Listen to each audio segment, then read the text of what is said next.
Folks, Black Star Network is here. Oh, no punches! I'm real revolutionary right now. Support this man, Black Media. He makes sure that our stories are told. Thank you for being the voice of Black America, Roland. Stay black. I love y'all. All momentum we have now, we have to keep this going. The video looks phenomenal. See, there's a difference between Black Star Network and Black-owned media and something like CNN. You can't be Black-owned media and be scared. It's time to be smart. Bring your eyeballs home. You dig?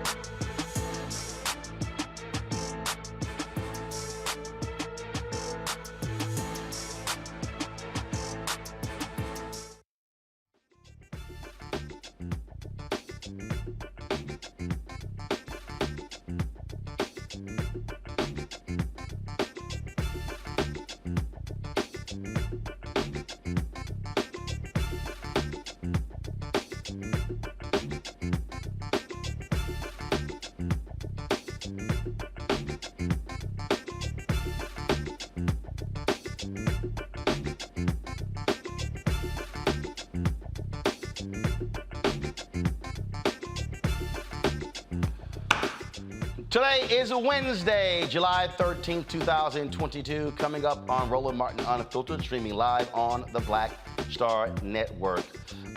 Shocking video of what took place inside a Uvalde Elementary School shows how pathetic the Uvalde police officers were standing around, one of them putting sanitizer on their hands while children were being slaughtered. The Austin American-Statesman reported this. Authorities in Uvalde are angry and upset with them, saying it was leaked.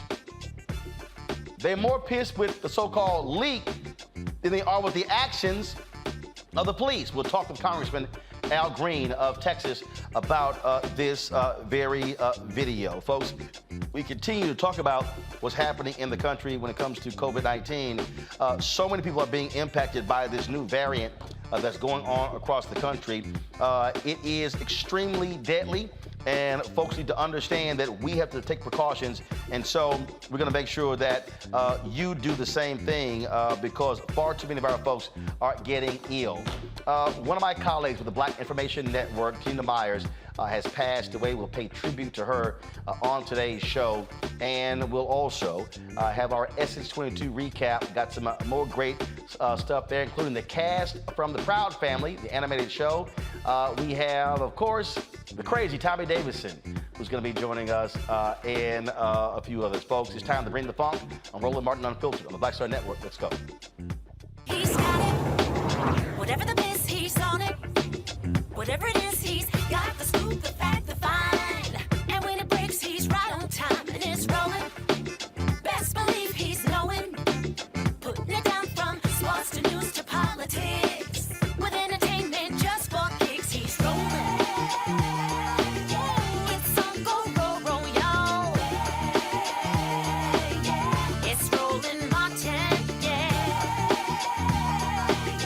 Rolling with Roland now. He's funk, he's fresh, he's real, the best, you know he's Roland Martin now.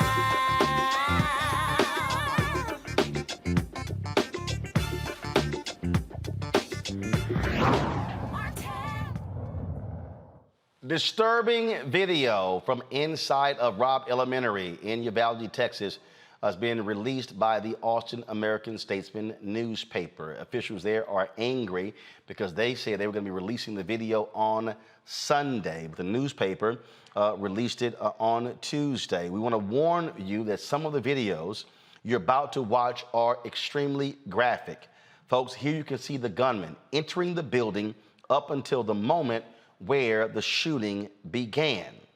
Now, you're going to be again, you see the gunman there. You see one of the kids take off there. It is, trust me, extremely shocking video to have to witness. Also, the officers, when they arrive on the scene, they wait more than an hour to engage the suspect. And folks, if y'all roll the video, you'll see the officers coming in as they're now going down the hallway. But here's what's crazy, folks. So you see, this is totally different than what we were initially told. You see, there are 4 officers who are there in the hallway. Now you see 5, 6 officers. Now you see 7 officers. You see enough individuals there where they could have went into that room and saved those children. Now they're backing off. We've heard so many lies from authorities. Remember that we were told they were waiting to get a key to enter the classroom? That was a lie. Remember they initially told us, oh, the brave law enforcement and the actions they took? That was a lie. We found out they could have actually engaged with this shooter outside of the school. They said they could not. That was a lie. We have heard lie after lie. And in fact, the city of Uvalde, they tried to stop this from being released. Media outlets began to report. Here you have, guys, look at this here. You have 7 cops armed with assault weapons running away from one gunman.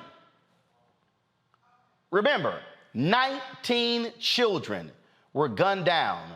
2 adults were gunned down.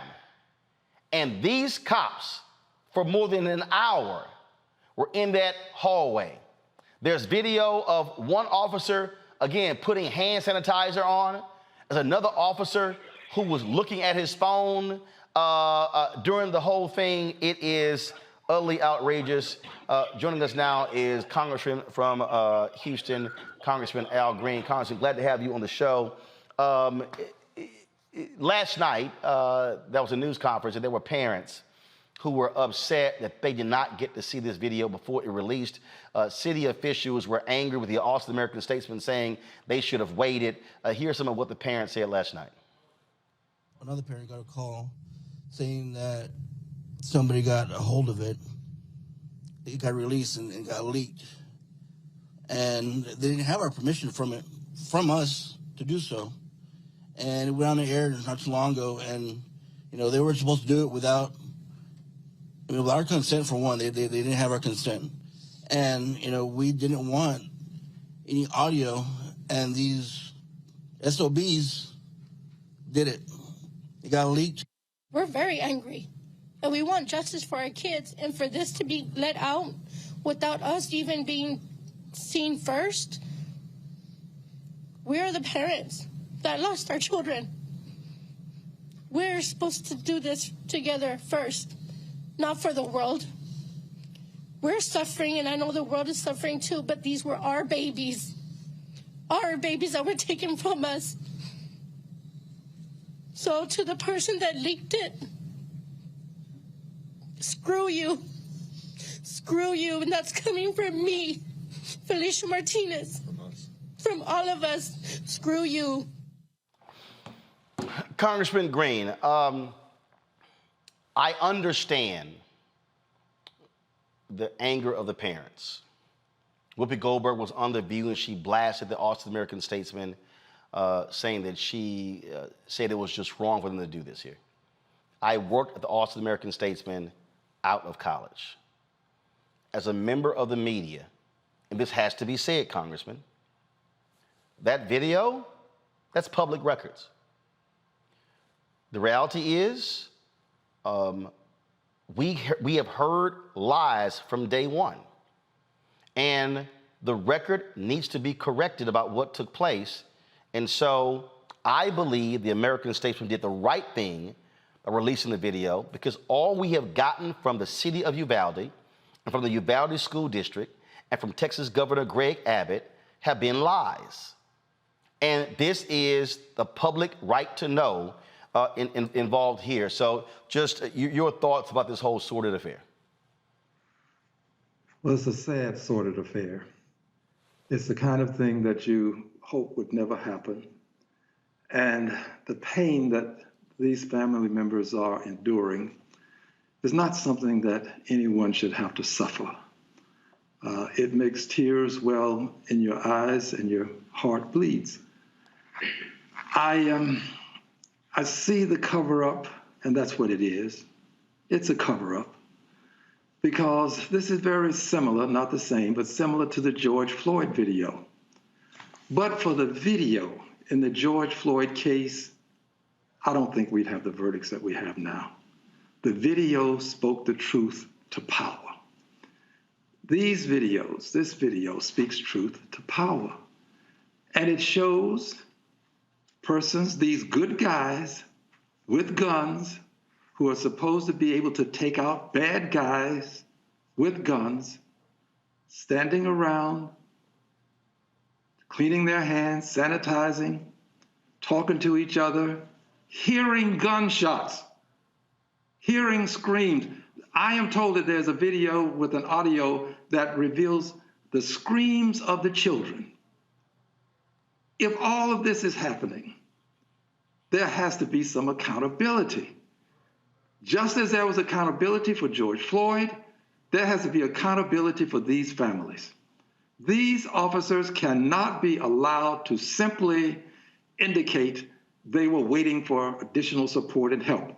They had guns, they had body armor, they had shields, and they didn't have the one thing that they should have had, and that was the will to save lives.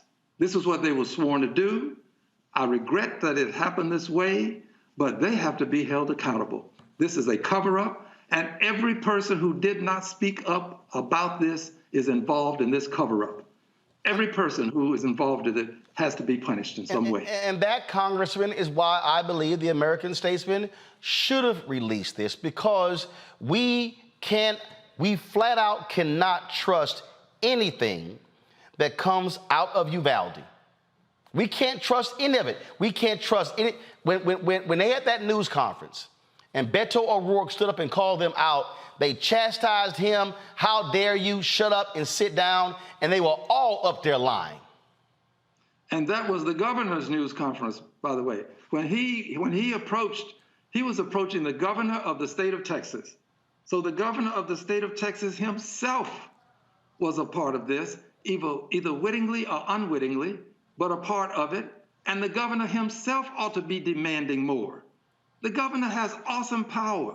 He has awesome executive powers, and he has a force that he can use. But the governor is too busy trying to avoid passing gun safety laws to allow himself to get involved with this. I believe we need to start at the very top or the bottom and work our way to the top. But the governor is involved in this, and he needs to make sure that he clears his name. His name hasn't been cleared for me. The governor needs to do more. I've seen where other parents said, how dare Uvalde be more angry about the release of the video if they're calling a leak than actually what's on the video?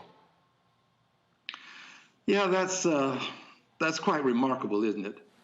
That the constabulary, the members of the city constabulary and the police, the council members perhaps, I'm not sure who they all are, the mayor.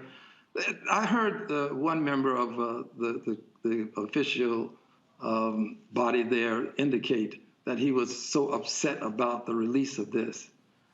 And while I can understand the family members being upset, they would expect the courtesy of seeing this.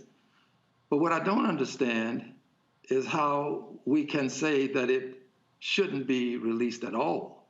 And there are some people who are saying this. This is what it's going to take to get justice for these families. This video being shown. This is an Edmund Pettus Bridge moment. It was the crossing of the Edmund Pettus Bridge shown across the world that made a difference for civil rights in this country. It is a viewing of this video that's going to make a difference for those families in Uvalde. I understand their pain and their suffering, and I'm grieving with them, but I don't feel their pain. This is pain that I can't feel. But I do believe that they have a right to say to people how they feel about it, and I respect that. Now, I want to add one additional thing. If we had more than 15 officers with body armor, shields, and guns, and they did not take out this bad guy with the gun, how can we expect a teacher with a pistol to take out bad guys with guns. Right. I mean, we're showing the video right now. They literally have assault weapons. They have the protective armor that you normally see with riots that's bulletproof. They have that right there. And we're talking about more than 15 cops. It's one guy with a gun in the classroom. It's 19 kids, 2 adults. It's about 15 of them, and they were scared to go down the hallway. It literally raises your blood pressure, and it causes you to become irate. I understand it. And for us to make this argument that teachers ought to be armed, this in fact disproves that theory. This is the proof beyond a reasonable doubt. It's the clear and convincing evidence. It's all we need to get rid of this myth that we need to arm the teachers. Let teachers teach. Let's make sure that schools are secure. And that way we don't worry about bad guys having to be taken out. And I contend still that to do this properly, we've got to do something about these assault weapons that are on our streets. I am standing where I've been. I will continue to be here. We've got to get these AR-15 type assault weapons off our streets, these bump stocks, these high-capacity magazines. There is no reason for us to allow this to continue. And I would warn all of my colleagues, those who vote against these gun safety rules to protect the public, you have the blood of people in Uvalde on your hands. And when this continues, you will have the blood of people on your hands. Because we can stop this, we don't have to have these guns on the streets. And we are the people who can do it. The question is, will we get the will, or will we be like these officers? All of us standing around, casting our votes, knowing that lives are going to be lost in the future. They've already been lost in the past, and we know that it's going to happen again. This is from the American Statesman right here. To your particular point about how these things change, the Uvalde, let me try to pull it up here. The Uvalde County Commissioners, they are now calling on Governor Greg Abbott to call a special session to raise the age to buy assault rifles to 21. This is the type of pressure that is needed to get action in these cases. It is. And let me tell you who should be a party to applying pressure. The business community. Yep. It's time for the business community to take a stand. Dr. King said the truest measure of the person is not where you stand in times of comfort and convenience, but where do you stand in times of challenge and controversy? Where does the business community stand on these assault-type weapons? Tops was a business. That was a grocery store. The Walmart was a business. We are finding that businesses are going to suffer, and as a result, people in the neighborhood suffer. I'm having a hearing next week, and we're going to, at that hearing, examine how these mass shootings impact the economy, impact housing, impact communities. And we're finding that people want to move away from communities where there's a mass shooting. We're finding that businesses will lose money after a mass shooting takes place. This business community has to speak up. They cannot be allowed to simply sit silently by and count their profits. Absolutely. Congressman Al Gray, we surely appreciate this. Thank you for joining us. Thank you, sir. Honor to be on. Thank you. I want to bring in my panel right now. Joining me right now is Tanya Washington Hicks, professor at Georgia State University, College of Law, Robert Patillo, executive director, Rainbow Push Coalition, Peachtree Street Project, and we'll be joined shortly by Monique Presley, legal analyst and host of Make It Make Sense with Monique Presley. Robert, I'm going to start with you. You are someone, you own a number of guns. We've talked about that on the show. This is pure cowardice, Robert. I mean, when you see that video, and when you, and again, I get parents being upset, but when you see this video and you see, look at the number of law enforcement that is in that hallway. Are you serious? You're absolutely correct, and I definitely empathize with the parents. I'm not quite sure why there was an imperative to release this before the agreed upon date. I can't imagine the pain of being a parent and being at work, and then this shows up on the television screen where you're not prepared for it, or if you thought there was a date where this would be released, and now it's on social media percolating, the amount of trauma that that could cause. So I do think that they should have released it at the agreed upon time, but that does not absolve the police department of the absolute failures at every single level. Everything they told us for the first 2 weeks of this investigation was an outright lie. I'm not talking about a misunderstanding, not a shading of the truth. Absolute outright lies. And they acted as if they didn't know there was video that was coming out. They knew that the school had video. They knew that there was surveillance. They knew that eventually the truth would come out, but they still lied. There are provisions of Texas state law that allow the state to come in and dissolve a local law enforcement department and then rebuild it from the ground up, and that appears to be what is needed. These individuals had bulletproof vests on. It's very unlikely that the shooter in this case was walking around with armor-piercing ammo where they had to be afraid to go in there. Initially, they said they did not have the weaponry. We saw multiple individuals with AR-15s among law enforcement. We saw them running away from the door. The fact that they had the opportunity to engage this person prior to going into the school and were directly behind him going inside, and then listened to children screaming and being slaughtered directly in front of them, and did absolutely nothing. I don't believe anybody in this entire chain of command or in this police department should be allowed to keep their job at this point in time. You have to dissolve that department. It is corrupt from the bottom up, every level of leadership, and start over from the ground up. Congressman Green, what about that? I mean, do you believe that this department should be terminated and start from the ground up? Because, I mean, I don't know how anybody could trust anybody in this department with the lies that we have heard in the past month.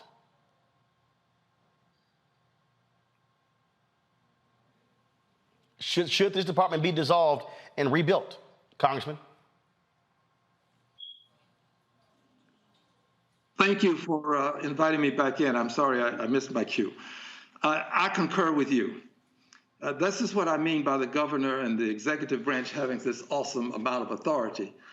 I think that this cover-up is something that is unlike things that we have seen before, and you have to take extraordinary measures unlike we see in most times. So yes, I would concur. Let's start anew. Let's do what we can to give assurances that we won't have this level of insidious prevarication to manifest itself. And I think the best way to do that is to start from the ground up. We do need to do this. And the governor has that kind of authority, and he ought to use his awesome authority to deal with this awesome cover-up. Tanya, your thoughts? You know, I want to just say that I understand the parents having to witness this before they were prepared for it and to witness it in public. And so I do want to say that their outrage at having to see this before they had a chance to process it is warranted. It is not warranted, however, for the public officials to be more outraged about the leak than they are about what I think you aptly described, Roland, as pure cowardice. These people are being paid to protect and serve. They did neither in that instance. And if they're afraid of these weapons, if the police are afraid of these weapons, then the public doesn't need to have them. And there were parents who were confined, who were trying to get into that building to save their kids. If the police aren't going to do something, let the parents do what parents do for children, which is protect them. It is absolutely outrageous. Indeed, indeed. Monique Presley, we were just showing, we showed the video. We got Congressman Al Green on. And it's to watch that video and to watch the number of cops in that hallway for an hour. And we're not playing the audio for a reason, but they did nothing. They didn't even go, they stood outside. How do you, one gunman with an assault rifle 15, 20 cops, and they did not engage knowing full well what was happening inside. I didn't hear anybody. Monique? Yeah? Again, your thoughts on the release of this video of the Austin American-Statesman just showing the sheer incompetence of these Uvalde cops after they lied to us and talked about how just courageous and brave they were in this case. Oh, I'm sorry. I couldn't hear you, so I didn't hear the question the first time. Forgive me. But no, everything about this is hideous. It's a worst case scenario. It's a complete failure, lack of responsibility to do the one thing that they're responsible for, which is to keep us safe. There was a breakdown of protocols. There was an abandonment of position and of responsibility, to me, across the board. It is just, again, it's just incredible what we're seeing here. Congressman, do you believe that, I mean, we've seen the Supreme Court decision when it comes to the issue of guns in New York State. We saw, of course, the gun bill that was signed into law Monday by President Joe Biden.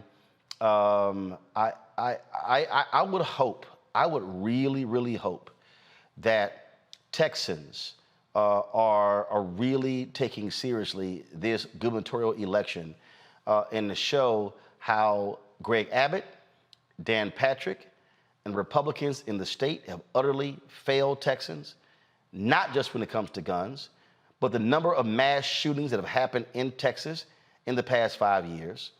I mean, shoot, let's not even bring up the electrical grid and that absolute mess that's happening there. I mean, these people do not need to be in power. Well, you'll get an amen from me. If you want to add to the story, what about Hurricane Harvey and persons who are still suffering, and the way the government's land office in Texas thwarted the efforts to help people who are indeed in need of help, and tried as best as they could to send the money to people who were barely impacted by the hurricane. Houston was the epicenter of this hurricane, received over a trillion gallons of water. So yes, the list is long. And I contend that people ought to vote their interest. So if you had a problem with your electricity and you understand that it hasn't really been repaired, vote your interest. You're worried about Hurricane Harvey and similar thing happening to you because we are susceptible to these things. We live along the Gulf Coast. Vote your interest. If you think that guns in the hands of 18-year-olds is something that's liable, as opposed to making persons who sell these guns to these people liable, you still have to vote your interest. And I would also contend that these gun manufacturers, they have to be given the same treatment that other major corporations that deal with lethality have. They can't be immune from prosecution. And I'm talking about civil litigation. They can't. We've got to do something about that. So the governor has a lot on his plate. And if people will vote their interest, we'll probably have a new government in the state of Texas next year. Well, I certainly hope that is the case. Congressman Al Green, we appreciate it. Thanks a lot. Thank you, sir. All right, folks, got to go to a break.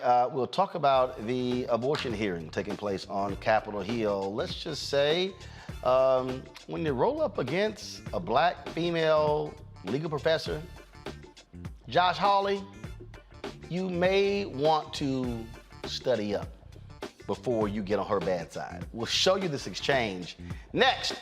Roland Martin Unfiltered on the Black Star Network.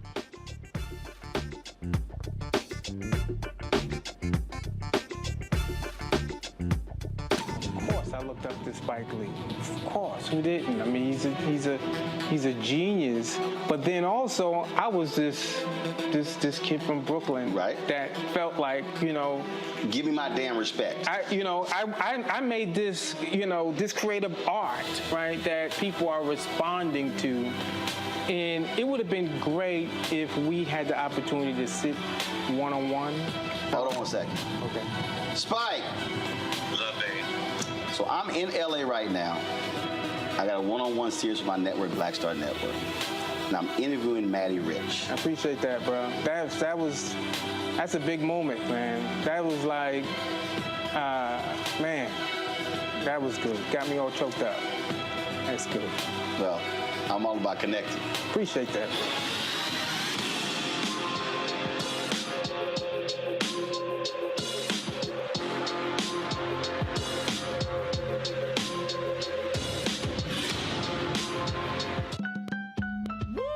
We're all impacted by the culture, whether we know it or not. From politics to music and entertainment, it's a huge part of our lives, and we're going to talk about it every day right here on The Culture with me, Faraji Muhammad, only on the Black Star Network. Hey everybody, it's your girl Lunel. So what's up? This is your boy Earthquake. Hi, I'm Chaley Rose, and you're watching Roland Martin Unfiltered.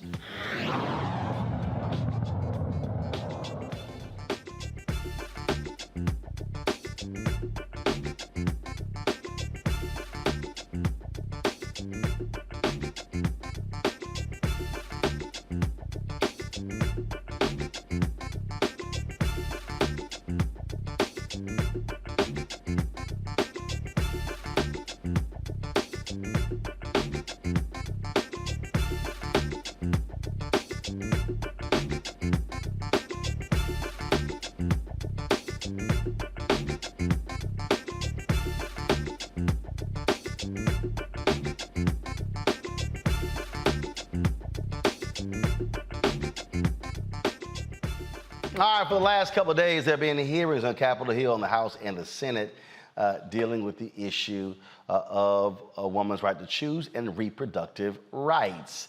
The hearing today in the House took place, but man, it's the one yesterday in the U.S. Senate that folks are still talking about. It was quite something to see this back and forth exchange between Josh Hawley. Y'all know who that is. That is the crazy, deranged, MAGA-loving idiot from Missouri who is a United States Senator, who is one of the most, again, despicable folks in the United States Senate. Well, he got into this back and forth, y'all, with Berkeley law professor Kiara Bridges over the issue of transgender, reproductive rights.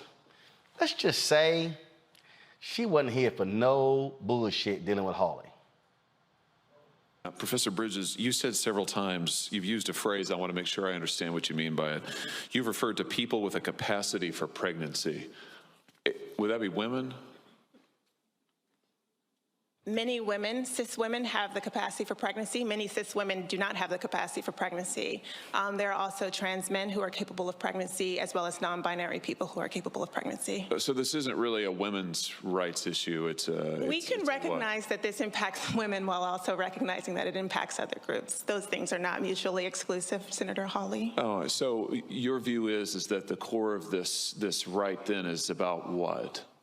So I want to recognize that your line of questioning is transphobic, and it opens up trans people to violence by not recognizing them. Wow, you're saying that I'm opening up people to violence by asking whether or not women are the folks who can have pregnancies? So I want to note that 1 out of 5 transgender persons have attempted suicide. So I think it's important. Because of my line of questioning? So we can't talk about it? Because denying that trans people exist and pretending not to know that they exist. I'm denying that trans people exist by asking you if you're talking about women having pregnancies? Do you believe that men can get pregnant?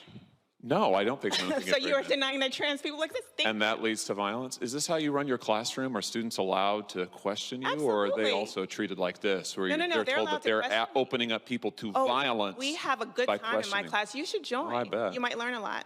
Wow, I would learn a lot. I've learned a lot just in this exchange. Absolutely. Extraordinary. Yep. You might learn a lot. That's a good one there. Senator Maggie Hassan of New Hampshire talked about the overturning of Roe v. Wade and how significant it is. That the end of Roe is not the final goal of anti-choice extremists. Their ultimate objective is to ban abortion nationwide.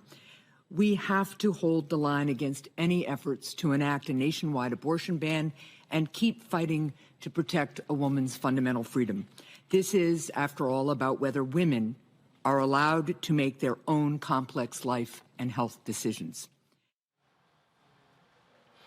Senator John Hickenlooper of Colorado shared a story regarding his mother on this issue.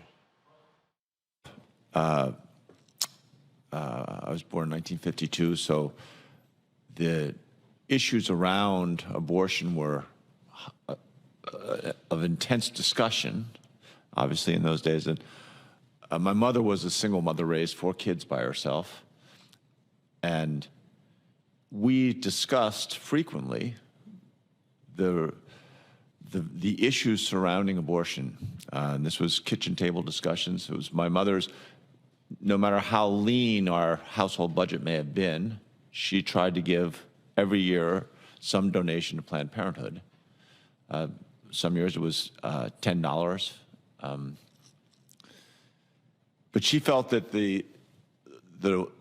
a woman who was forced to carry a child to birth that they were not ready for, that they didn't intend, was being forced to give up part of their life and to have challenges and obstacles that would make their achievements in life far, far more difficult and oftentimes would lead to devastating results.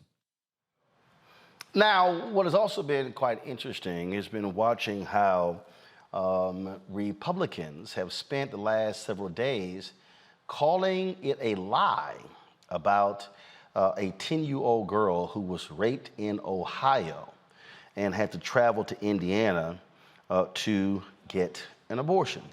And if you want to see how these folks behave, check out this tweet here from Judge Legan. Let me get it in here. A 10-year-old girl was raped in Jim Jordan's home state of Ohio. Jordan publicly called the story a lie. Then, after the rapist was arrested and confessed, Jordan deleted the tweet without any acknowledgement or apology, y'all. This is the tweet. The Washington Examiner did this tweet, said Ohio AG Dave Yost said his office has not found any evidence of a 10-year-old rape victim in the state who, according to reports cited by President Joe Biden, was 6 weeks pregnant and traveled to Indiana to receive an abortion. Now, that same Ohio AG, he said it was a lie. Here's Jim Jordan saying, another lie, anyone surprised?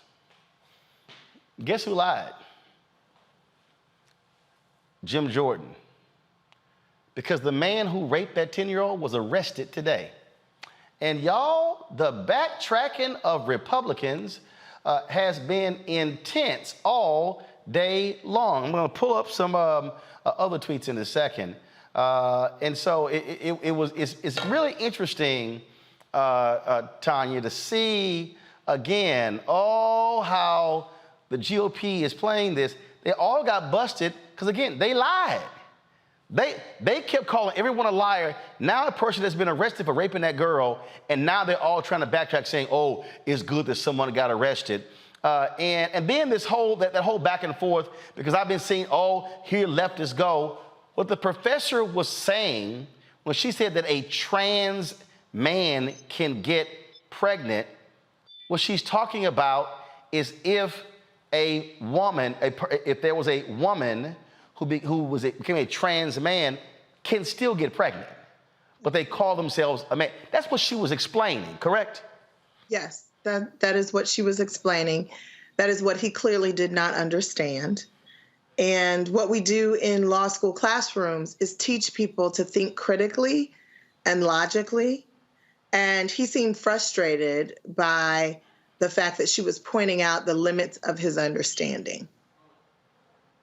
What was interesting here, again, we talk about, again, the whole deal. Check this one out here, Monique.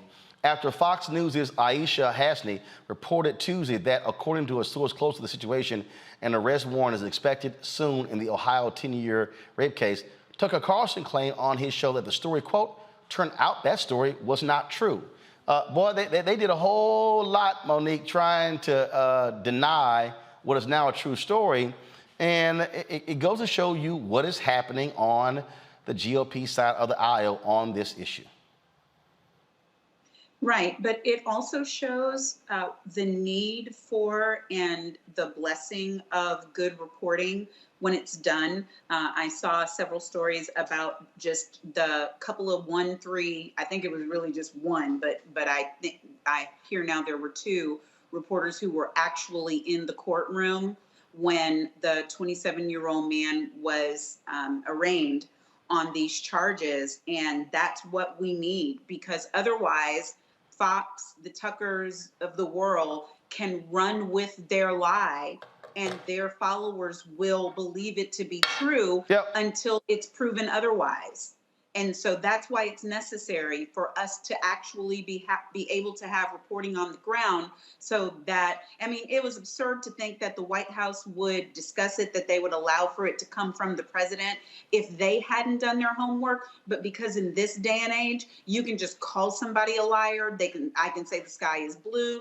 Fox can say she's lying. I can say my skirt is pink. Fox can say it's purple. And people believe it unless it's proven. And it's unfortunate where we are, but I am thankful for that report. Well, and that's because their dear leader, Donald Trump, lied constantly and kept saying everything was fake news, and they fell for it.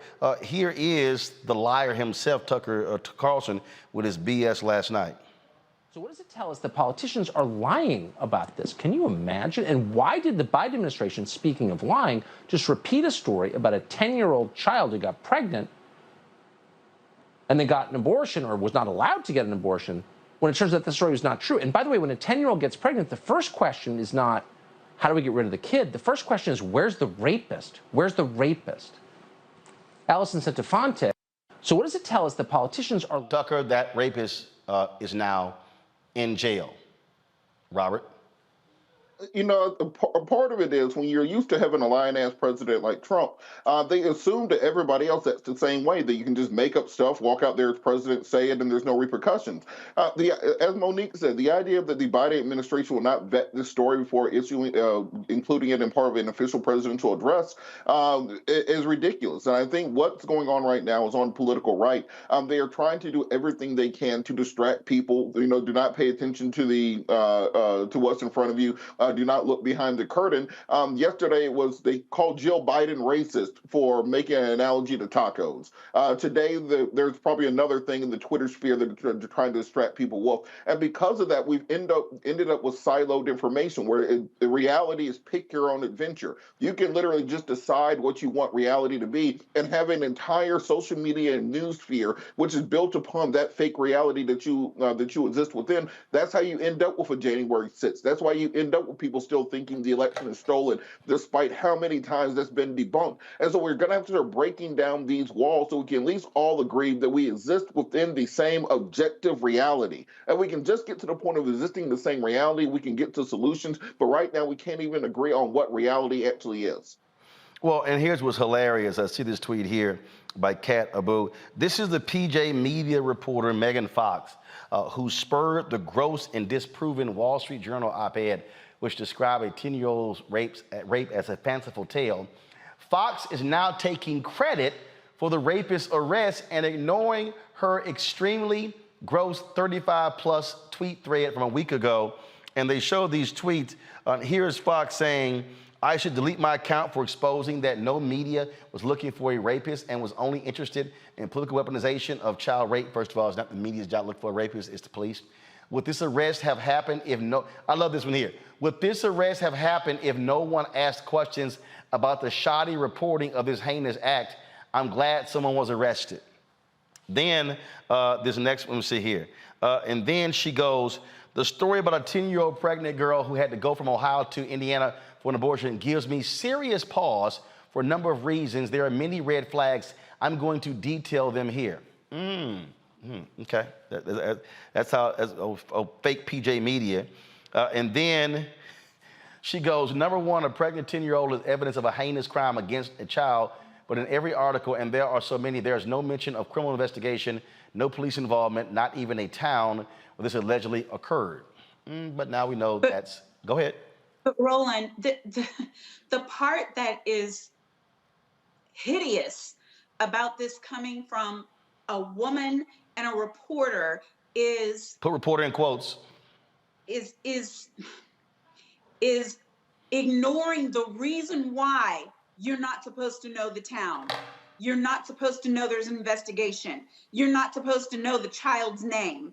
Adult women are protected in these circumstances. How much more should a 10-year-old child be protected? It's not that there is an investigation or that the Biden administration doesn't have access to the facts, especially if the parents of the child chose to share them, but the rest of us are not supposed to know because this baby is gonna have to try to live after this. Right. It's horrible enough what has happened. We're not supposed to be able to prove that she exists, know her name, know any of these facts. I mean, there are actually laws, rape shield laws in place, especially for minors, so that this doesn't happen. And everyone who's saying, but can you prove it? Can you prove it? Sounds idiotic, especially Tucker. The real issue is where's the rapist? No, fool.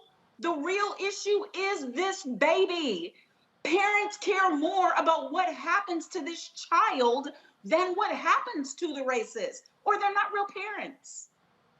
Yeah, I just, and again, you know, what we are seeing here, Tanya, we are seeing folks on the right who are desperate to demonize folks on the left by any means necessary because their agenda is real simple. And their agenda is flat out.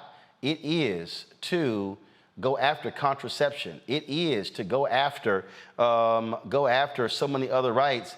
They're not stopping. They're not stopping at the Supreme Court overturning Roe v. Wade.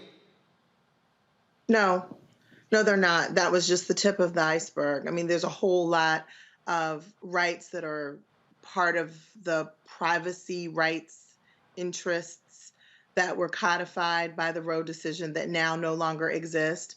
And I want to go back to something Monique said. There, unfortunately, because Roe has been overturned, there will be many more 10-year-olds who have to give birth to children that they became, that they became pregnant with because of a rape, because they will not have that option. Their parents will not have the option to give them some privacy in the wake of a traumatic experience where they don't have to give birth to a child that exists by virtue of a violent sexual violation. And so we don't have statistics on the number of 10-year-olds who are raped, but we will. And those statistics will be by virtue of the births that will take place that should never have happened, because now these young girls do not have any other option but to give birth to these children. Yeah, and again, and let me just go ahead and just do this here because I really appreciate how stupid he is. One of the truly dumbest people out there on the right is this idiot Clay Travis, who's supposed to be a sports person. Now he's into politics, but he frankly don't know shit about sports. This is what dumbass Clay put. Everything Joe Biden said here appears to be a lie. Ohio allows abortion for rape children, and more importantly, there is zero evidence this actually happened. Then he tweeted again, media reports of a 10-year-old being raped in Ohio and having to leave the state for an abortion appear to be completely made up. Really? Let's see here. Clay Travis rips apart Indy Star and the rest of the leftist media for allowing the story about a 10-year-old seeking an abortion to go viral. We have one more for this idiot Clay Travis. Yeah, updating this viral story. A 27-year-old illegal immigrant in Ohio has been arrested for raping a 10-year-old girl. The girl could have gotten an abortion in Ohio under state law per the AG, but traveled to Indiana to have the abortion instead. Oh, but Clay, did you leave out that you are a lying scumbag? Oh, I guess you forgot those tweets, huh? Yeah, I guess so. That's how they roll. Folks, just understand what we're dealing with. You're dealing with the kind of liars that exist. Here's Congressman Jamie Raskin of Maryland, who says the right to an abortion should be up to a woman.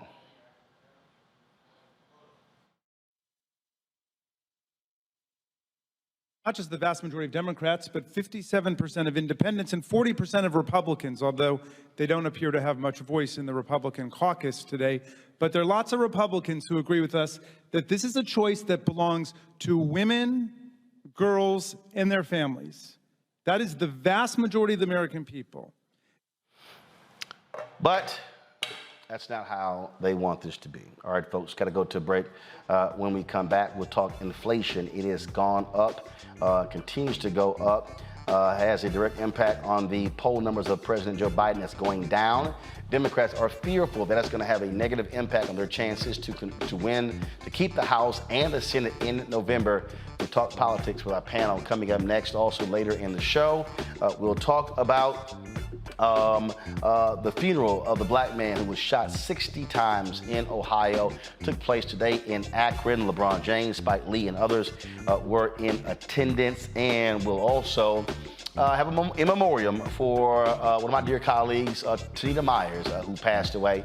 And we'll have, in the second hour, our Essence recap of what took place. More great interviews that we did there, folks. You're watching Roland Martin Unfiltered. Download the Black Star Network app on all platforms: Apple phone, Android phone, Apple TV, Android TV, Roku, Amazon Fire TV, Xbox One, Samsung Smart TV. Also, be sure to contribute to our Bring the Funk fan club. Every dollar you give goes to support this show. Of course, we appreciate all of your support. And so you can send a check or money order to P.O. Box 57196, Washington, D.C. 20037-0196. Cash App is $RM Unfiltered. PayPal is R Martin Unfiltered. Venmo is RM Unfiltered. Zelle is Roland@RolandSMartin.com. Roland@RolandMartinUnfiltered.com. Shout out to Karen, Deborah James, Oliver Rice II, Mata, and Cheryl Jackson. All of them who sent us support via Cash App. Oliver Rice.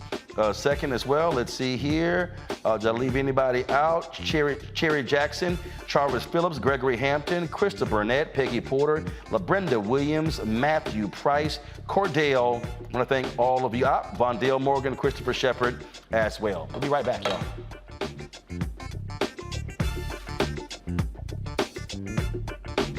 Hi, I'm Dr. Jackie Hood Martin, and I have a question for you. Ever feel as if your life is teetering and the weight and pressure of the world is consistently on your shoulders? Well, let me tell you, living a balanced life isn't easy. Join me each Tuesday on Black Star Network for A Balanced Life with Dr. Jackie. We'll laugh together, cry together, pull ourselves together, and cheer each other on. So join me for new shows each Tuesday on Black Star Network, A Balanced Life with Dr. Jackie.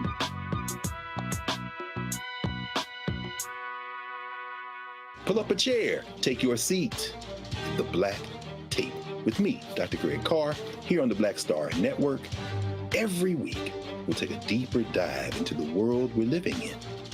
Join the conversation only on the Black Star Network. You want me to do something crazy, but I don't know what to do. I'd rather just sit here. Hi, this is Cheryl Lee Ralph, and you are watching Roland Martin Unfiltered. I mean, could it be any other way? Really? It's Roland Martin.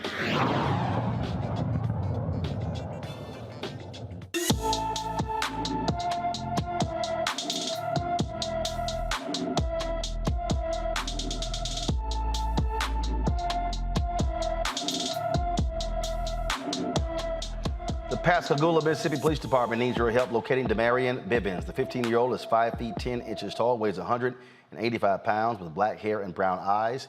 He was last seen on July 11th wearing a white T-shirt, gray shorts, and multicolored Crocs. Anyone with information about Demarion Bibbins should call the Pascagoula, Mississippi Police Department at 228-762-2211, 228-762-2211.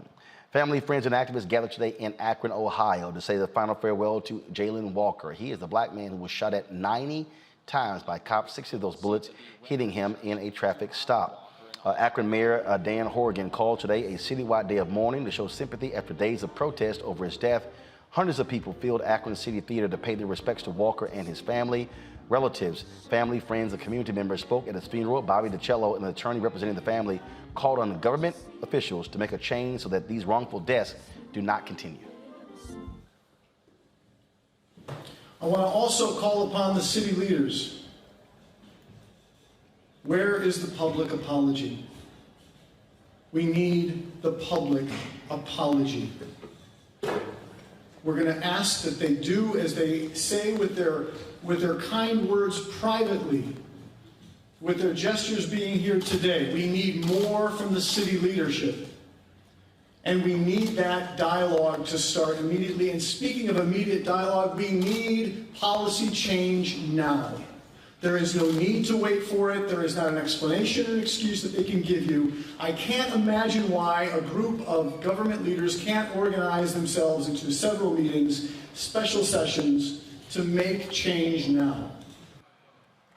As I said, folks, there were a number of people who were there. Spike Lee chose to attend today's funeral, taking the time to shake hands with mourners there. He was there. Mark Thompson, he tweeted earlier that he also was there at the funeral. So was LeBron James, a native of Akron, Ohio, was there as well. The protests continue, folks. There were bikers who have been driving through the city, who have been who arrived today, and they, of course, have been showing their solidarity. These particular bikers, these were, of course, authorities bracing for the protests. And again, what you have been seeing is a number of folks who have been showing their support for Jayland Walker and the family. These are some of the bikers who travel from across the country. Right here, if you look at the video here, these are some of those bikers, again, showing their support for the family of Jayland Walker. There have been consistent protests in that city, and folks are still demanding answers to know what in the heck happened. How can police fire 90 bullets at this man, and 60 of those bullets hit him? Jayland Walker, again, the funeral that took place today in Akron, Ohio. Folks, so there's an exoneration that we'll tell you about. After spending nearly 3 decades behind bars, an Ohio man wrongfully convicted of murder has been exonerated. On Monday, Cuyahoga County Common Pleas Court Judge Kathleen Satula, that's in Cleveland, folks, declared Charles Jackson should have never been arrested for the April 1991 killing of Joe Travis and the attempted murder of Ronald Lacey in Cleveland. Jackson spent more than half of his life behind bars for a murder he always maintained he never committed. The Ohio Court of Claims will pay Jackson approximately $52,000 per year he was locked up, totaling roughly $1.45 million. I believe, Robert, every state in this country should have a significant restitution program for anyone who was wrongfully incarcerated. They should be paid some substantial fee for spending time behind bars. Well, absolutely. I think that should be a bare minimum in cases of this nature. I also think that we should open up the court system in the state to civil liability. Oftentimes, when you look deep into these cases, I've done cases of this nature of releasing people of long dead cases. There are significant levels of fraud that have got them in that situation in the first place. Prosecutorial misconduct, officers lying and fabricating evidence, those sorts of things. These people should be able to sue the state for falsely imprisoning them and get a civil judgment against them, not just what the state feels like giving them, what a jury decides is the proper amount for their pain and suffering and what they have gone through over all these years. So the fund is a great start. But imagine trying to get a job in the current market, not having any of the skills that have happened over the last 20 or 30 years, not knowing how to use email, not knowing how to use apps, trying to support yourself. $1.5 million, that sounds like a lot of money. But right now, your average house is going for $300,000 or $400,000. So a lot more is going to be needed, and any fund is going to be insufficient to handle those things. So I think you have to open it up to civil liability. Mm-hmm. Tanya. And I think the other thing that civil liability would achieve is behavior by prosecutors, judges, and police that would result in fewer wrongful convictions in the first place. You can't compensate somebody for years of their life that they can't get back, relationships that they weren't able to maintain or to have, just the quality of life. No one would trade their lives and their liberty for $1.5 million. So we need to make sure that we have incentives and consequences for prosecutors and judges who are charged with the authority to pursue convictions and make sure that they exercise that power with accountability and responsibility. Monique? Yeah, over 10,000 a year U.S. citizens are wrongly convicted. That is a conservative estimate from the New York Times, a study that came out year before last, and it was a conservative estimate then. So when you see one case like this with some amount of money, no, it's a drop in the bucket. It is literally a drop in the bucket because we are having tens of thousands of majority Black and brown men and women who either are being falsely convicted or who are being termed and threatened and being basically forced to accept and take guilty pleas for crimes that they did not commit. And so the problem is systemic, and this does not cut it. And Roland, just real quick, to Monique's point, the difficulty of withdrawing a guilty plea in our system is absolutely ridiculous. You'd be amazed the number of cases that you'll see where it's a 17-year-old kid, the prosecutor comes in and says, well, we have this evidence against you, and we take this 40-year sentence, you'll be out by the time, you're 55, and they'll take it, and they weren't even at the scene of the crime. They literally had nothing to do with it, but because they don't have effective assistance of counsel, they do not know the rules of the road. You have no concept of what 40 years even means.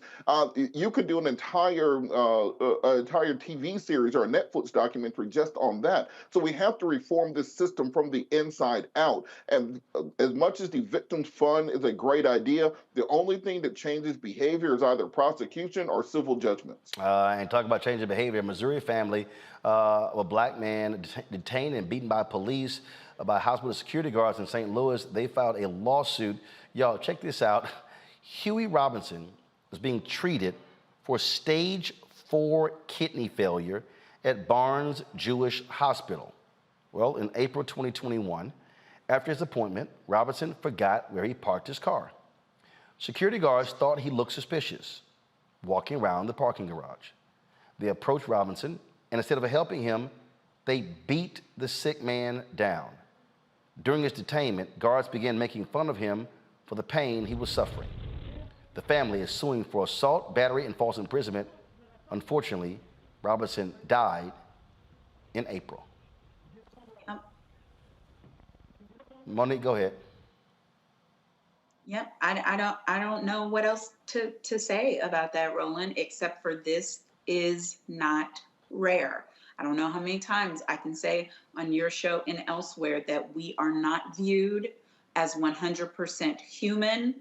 And when we are dehumanized, then that means a lack of compassion, a lack of empathy, a lack of sympathy, a lack of concern, no benefit of the doubt, none of the things that go along with identifying another person as human come to us in full. And that is exactly what we saw here. And then what they expect from us, especially from Black men, is that they're just going to be docile and compliant when they are being mistreated. And so anytime we show respect for ourselves, for our humanity, for manhood or for womanhood, we end up with results like this. And I hope that they get fleeced. I do. But even once they do, what is that? That, as Robert said, that is not a solution. That is a little bitty Band-Aid on mortal wounding. It is. Go ahead. Just again to piggyback off of what Monique said about just the otherness of society.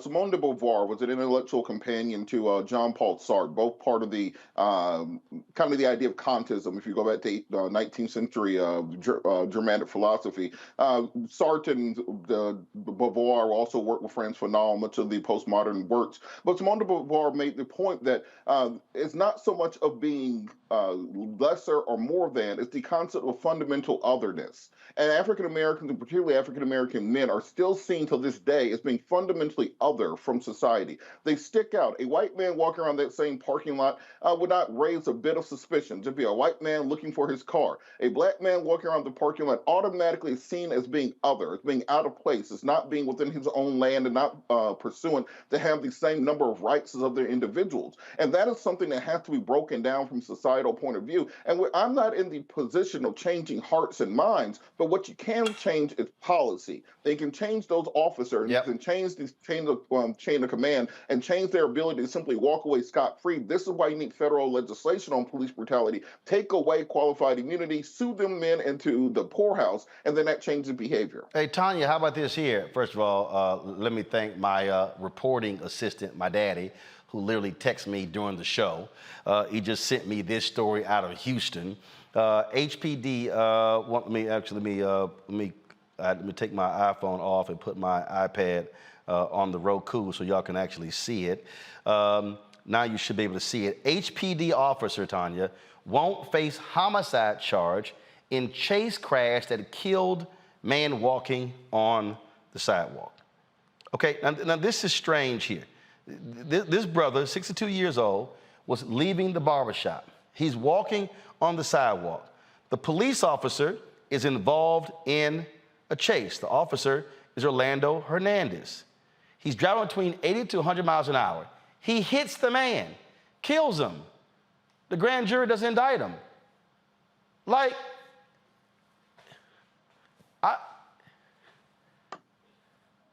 So, cause his own death? Tony, this is nuts. I mean, I'm sorry. What? He's protected because he was involved in a chase and he was going to assist other officers dealing with some teenagers who carjacked the car? A man is dead because the cop hit him and nothing happens to the cop. He's on paid administrative leave. And there are some jurisdictions that have laws that limit officers' ability to engage in high-speed chases for this very reason.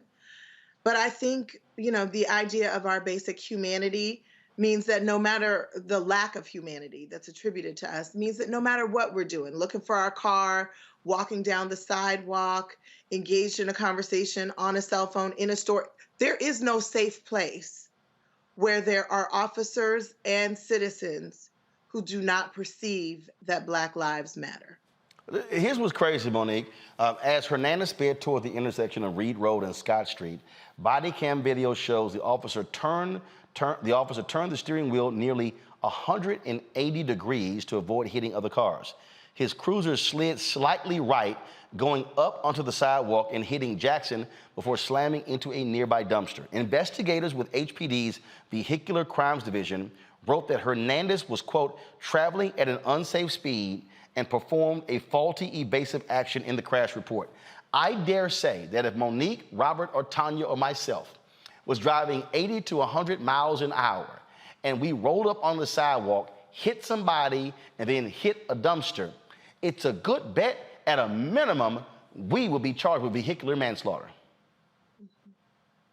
Right. I mean, we would be, but we can't ignore the reason why we would be. We're not in any jurisdiction given the permission by law to conduct and participate in high-speed chases. So anytime that we're doing that, whether we're doing evasive maneuvers to avoid other cars or not, whether we accidentally hit someone on the sidewalk or not, if we're driving drunk, if we're driving at a high rate of speed, et cetera, then the laws apply to us as civilians. It's not the same laws that apply to him as a police officer, and that is tragic, but I do not believe that that is criminal. But here's the crazy part. But here's the crazy part.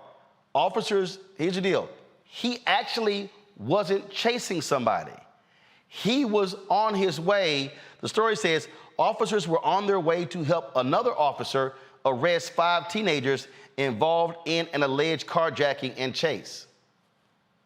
Right. Well, but you're given permission to use elevated speed under whatever the jurisdictional laws are. This will be a civil suit, obviously, although in Texas, unfortunately, probably not a profitable one, and when administrative leave is over, there'll be a determination made as to whether the actions that were taken were in accords with the departmental guidelines or not. But I'm not at all surprised that the jury found that there would not be criminal charges in this case. Absolutely crazy. All right, folks, got to go to break. When we come back,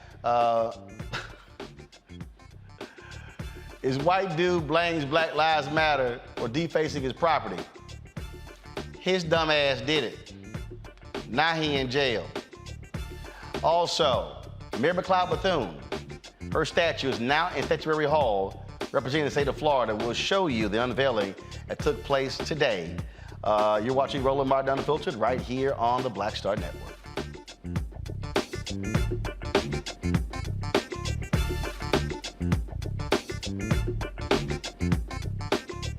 I'm Deborah Owens, America's Wealth Coach, and on the next Get Wealthy, have you heard that it's not how much you earn, but how much you keep that matters?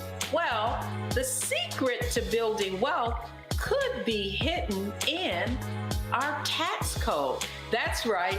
Joining me on the next Get Wealthy is someone who calls herself the gatekeeper to the IRS. And she's going to be sharing the secrets and strategies you need to know, whether you're a business owner or an individual, how you can get wealthy. That's right here, only on Black Star Network.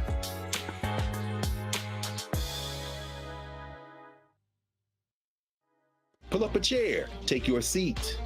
The Black Tape with me, Dr. Greg Carr, here on the Black Star Network. Every week, we'll take a deeper dive into the world we're living in. Join the conversation only on the Black Star Network. Hi, I'm Vivian Green. Hey everybody, this is your man Fred Hammond, and you're watching Roland Martin, my man, Unfiltered.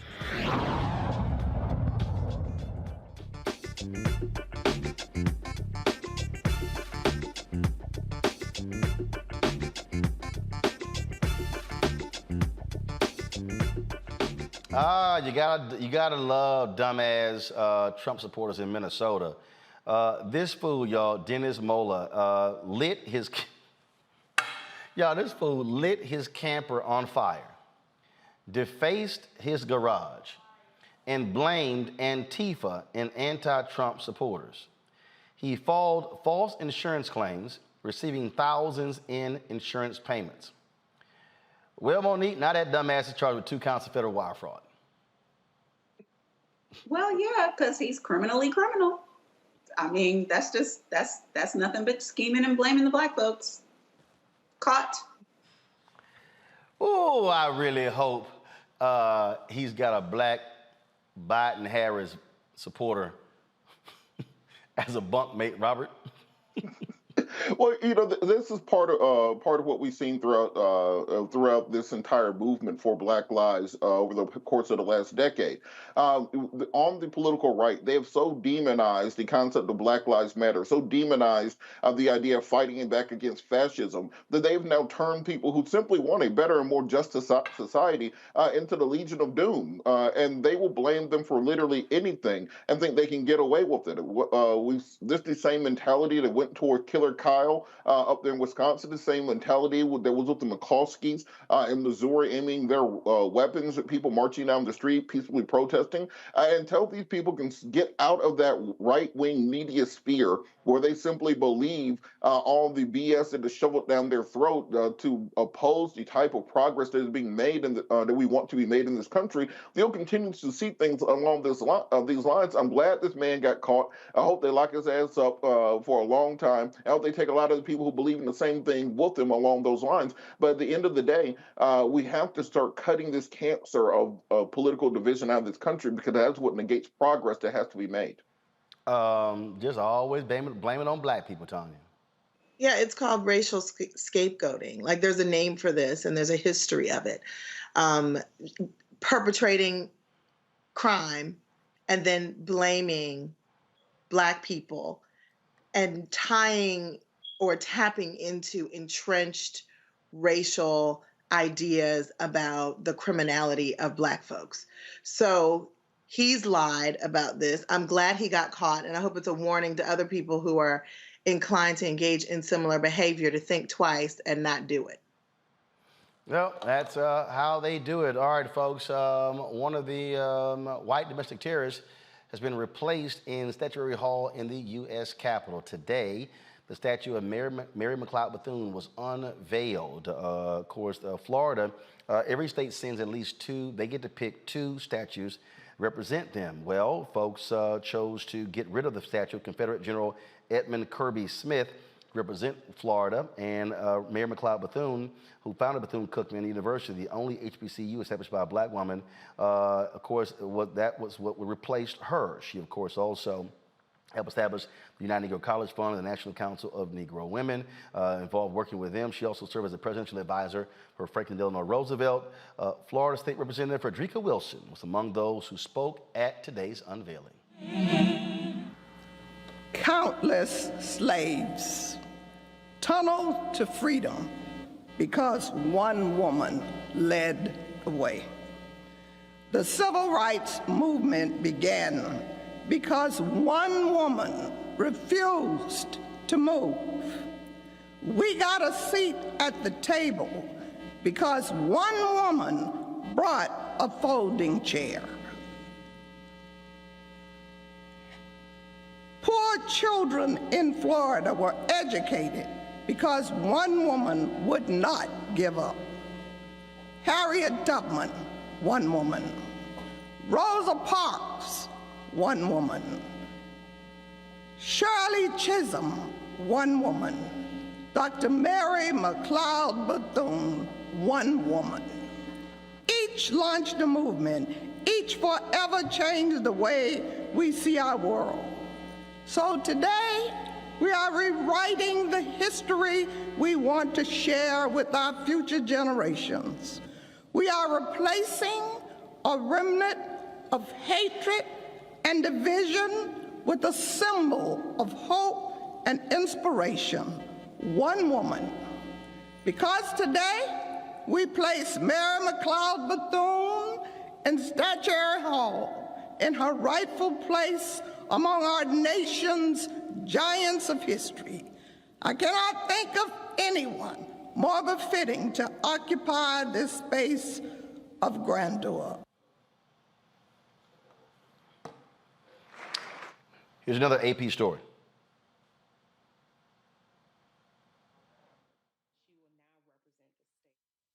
And she will be the first African American to have a state commissioned statue in that hall. This is a huge deal for Florida. And we haven't heard a lot about it on the national scene, unfortunately. But I'm hoping that after this happens today, that more people will become aware of her story, more people will be interested in her work, not just what she did in Florida, what she did in DC, what she did for the world. I mean, Mrs. Bethune's name deserves to be up there with Dr. Martin Luther King. I mean, she was the Oprah of her time. She was the VP Kamala Harris of her time. Like, that is how important she was and the work that she did, you know, in the 20th century. I hope that this statue is not just a one-day occurrence, but that this statue brings more reverence and more understanding of the story of Mrs. Mary McLeod Bethune. Tanya, there are a lot of people, and I see these crazy folks who tweet, oh, we ain't asked for no statue. We want other stuff. But here's what people don't understand. U.S. Statuary Hall, that means when people go visit the Capitol, if you're from Florida, you're going to see who are your Florida statues. And for all of these years, it was a white domestic terrorist, a Confederate general that represented Florida in Statuary Hall. Now, one of their two statues is going to be Mary McLeod Bethune. That Absolutely. Is important.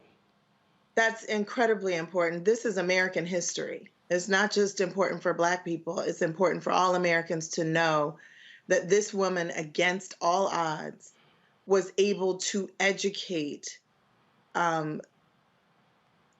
hundreds and thousands of children who went on to create things that contributed to American society. And she's another, hidden figure. They still exist, these Black women who made all of these contributions who are never recognized. And so this is a victory for Americans. American history has far too long been white male. And so it's time for other people who have done amazing, important things to be recognized in public spaces. And I love the Black roses. I've seen the Black roses in Europe. That's what she called her students. I think it is absolutely beautiful that they placed one in her hand in that statue. Monique? Yes, I'd be remiss, and my mother would really get me if I didn't point out the fact that she was a distinguished member of Delta Sigma Theta Sorority Incorporated, and I know that people will be coming all in red for Delta Day on the Hill, and they will have something new and beautiful to see. And symbols matter, representation matters, and people who don't understand it, I think oftentimes believe that we can be pacified, that those who are fighting for change, for justice, for freedom will take a statue or take a holiday like Juneteenth, for instance, and then, oh, okay, we don't want Voting Rights Act anymore. No, it doesn't work like that. We get all of what we deserve, and we fight on all the different levels, walk and chew gum. So this is a very important thing, and I'm very excited to see that it's happening, and the fight continues. Robert? A couple thousand years from now, long after America is gone, the society has collapsed, much like the Bronze Age collapsed, there are going to be people who are digging through the rubble of what Washington, D.C. used to be. And they're going to find this grandiose building, then assume it was some kind of religious temple or maybe a governmental building. And inside, they're going to want to know, well, who were the people that this society appreciated? Who were the people that they looked at as leaders? And at some point, it's going to be the year 4000, someone's going to look inside and see a Black woman, Mary McLeod Bethune, among the marble statues that represent what this society meant. And for all of eternity, all of history, the same way that we look back at statues from ancient Rome and ancient Greece, the same way we look at the words of Plato and Plutarch and Homer and so on down the lines, a Black woman will be part of that essential portion of history, that America, to the progeny that we lay forth, will no longer simply be a nation of white men, of slave owners, of Confederates, but now our history is starting to reflect exactly what built this nation. So no, we're not giving up our fight for voting rights, giving up our fight for criminal justice reform, but it is important to sit down and write into the history of this nation the crucial role that Black women played. And again, I am in full support of every single one of these Confederate monuments and statues, memorials coming down with the quickness. And so glad to see that Mary McLeod Bethune is there in Statuary Hall. All right, folks, time for In Memoriam.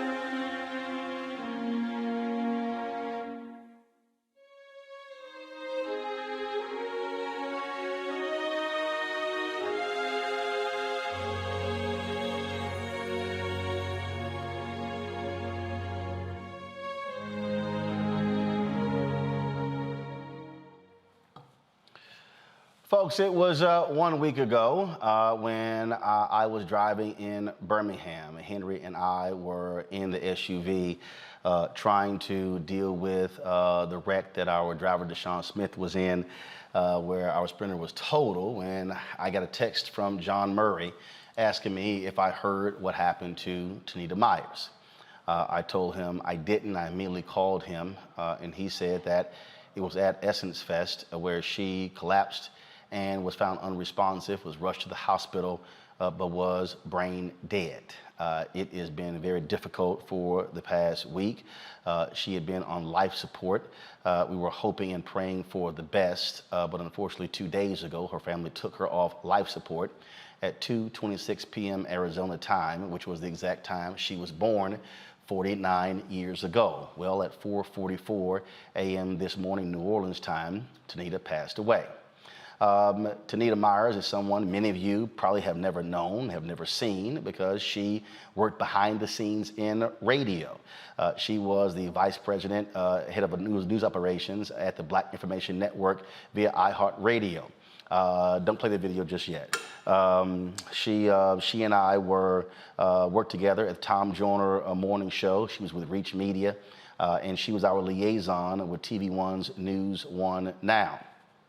I last saw Tanita literally Friday at Essence Fest. We were at the McDonald's brunch. She was her usual loud self.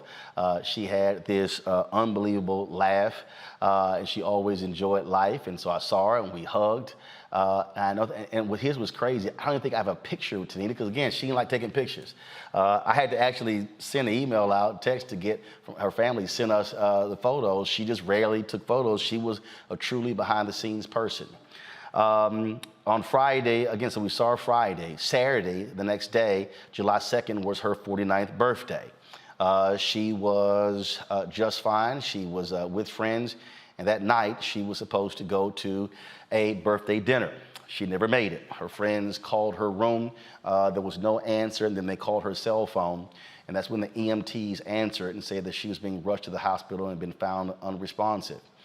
Today I talked to Willie Moore Jr., who is a syndicated radio show host with Reach Media. He had actually talked to her Saturday night around 7:30. And so it was Tanita who called the front desk, said she was not feeling well, and that's when they dispatched the ambulance. And we don't know exactly what happened, what was the cause, but for the most part, from that night on until today, she had been brain dead. She was an extraordinary radio professional, someone who was filled with spirit. She actually called herself the whitest black girl you know. We used to always joke because, of course, I'm always talking about black history and stuff like that. And Tanita would be like, Roland, I don't know what the hell you're talking about, because I was raised in Arizona, and so I used to mess with her all the time. But she was absolutely full of energy. She was the one who I would send my commentaries to every single day. The Black Information Network, I would get a text message from her saying, hey, did I miss your commentaries whenever I was late? And so then I would fire them off. She was a huge supporter of mine. When they launched Black Information Network, Tanita, actually even before that, she was working for a syndicated radio show, and she wanted me to do some stuff with them. And then they launched Ben. She told them, we can't launch a black radio network and not have Roland Martin. We worked together closely at Reach Media. We worked together closely with the Black Information Network. And so many people have just been shocked and stunned, losing her at the age of 49. She leaves a 20-year-old son, her mother and her sisters. It has just devastated all the folks with the Black Information Network. Jada Davis, we all worked together at Reach Media. Jada sent me this video. If you want to understand how Tanita was, this is a video in the studios of the Tom Joyner Morning Show as Jada is recording Tanita just feeling this song. No. Good singing going on. Too many things I care to feel the touch from your hand. Sorry that I wronged you, baby. What I do, though you're everything I do. Do what you want me to.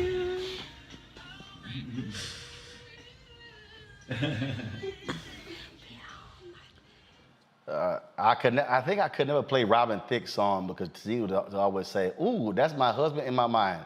Tanita was absolutely hilarious, absolutely outlandish, and was loads of fun. And I can tell you, it was difficult when you get the word and literally it was someone you had hugged just the day before who passes away. And so certainly condolences to her family. And the thing that I say, all the time, Robert, Monique, and Tanya, I remember there were people who were tweeting and they were saying, oh man, Roland is really into this concert. He's living his best life. And I say to people all the time, my hashtag is live life, love it. The reality is Circumstances can change extraordinarily fast.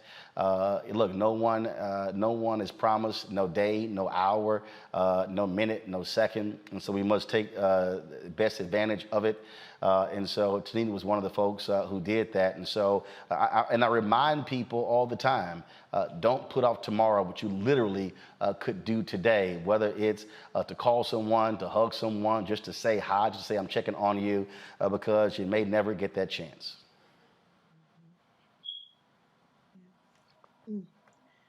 May she rest in peace. So we have not gotten any of the funeral details, and we certainly will pass that on.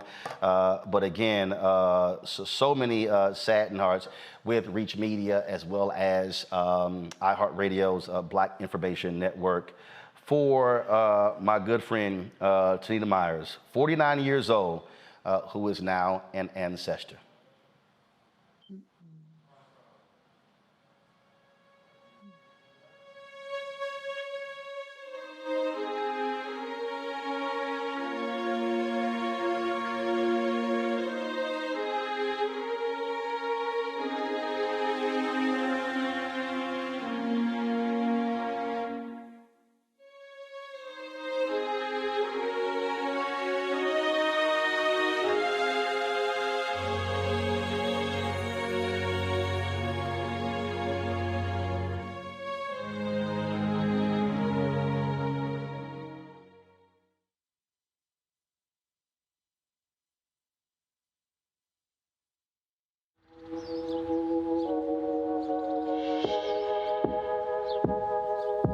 Hold fast to dreams.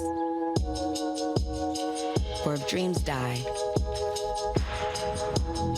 life is a broken-winged bird that cannot fly. Hold fast to dreams. For when dreams go, life is a barren field, frozen with snow. Lots of oranges, half the sugar, 1,000% delicious. That's simple math. Say yes to simple. Made the simple way.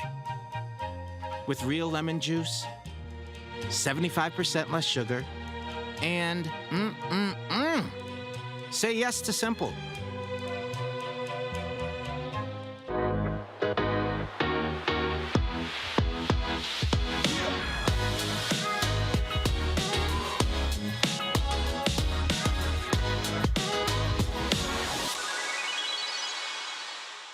I am Bruce Smith, executive producer and creator of The Proud Family, Louder and Prouder, and you are watching the Black Star Network.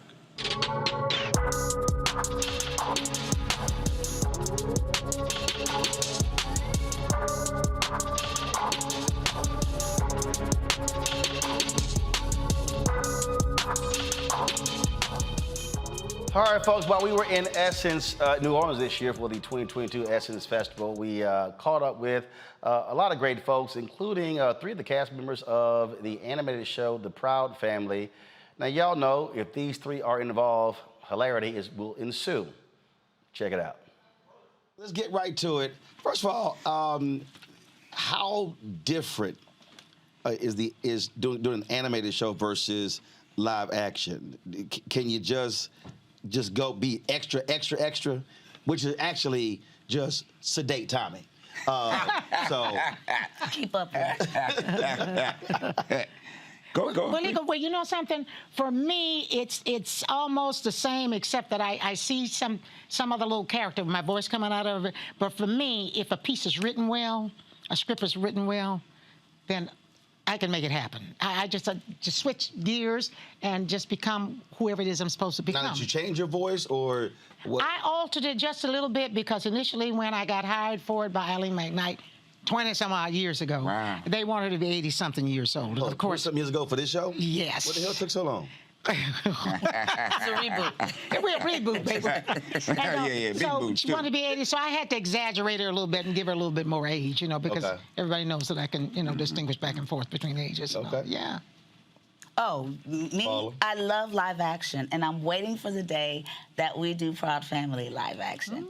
because we fit right into our characters. You know, it would be so much fun for us to do, like, I've seen it in Garfield, where you jump straight from, you know, the animation into the real life people. We can leave some of our characters that don't match up behind. We can make an excuse why Cedric has gained a little bit of weight. Right. Yeah, just give us a live action special. Right. Where, you know, so... I'll do a silver gray. So that's to answer your question. Although I love going to work and not having to do the hair and makeup, live action is fun. Now, are y'all recording in the same space at the same time? We used to. We used to, but the pandemic came along. Right. So we were doing it from home, and then once it lightened up, we said, well, why do we have to get in traffic? You know, we just might as well go ahead and do it. Right. And but it's a different energy though when you're in the same room. I mean, I can tell you, doing a television show, having a panel is different than if they're on Skype or Zoom or on Facebook. Well, you know what? In reality, and all, I think we only were together maybe 3 or 4 times. I think the magic for me, and all, I think I did 3 shows with Tommy, maybe 2. And I got to do with Paul. And Pappy, I don't think I ever did one with him. Right. I know the character so well. I know their energy so well. I hear their voices very well. I know exactly what they're going to say and how they're going to say it. So I didn't need to, when we got dropped back, I didn't need to have them physically there. I already had them spiritually there. So what you're really saying is you don't like being around people. No, I love it.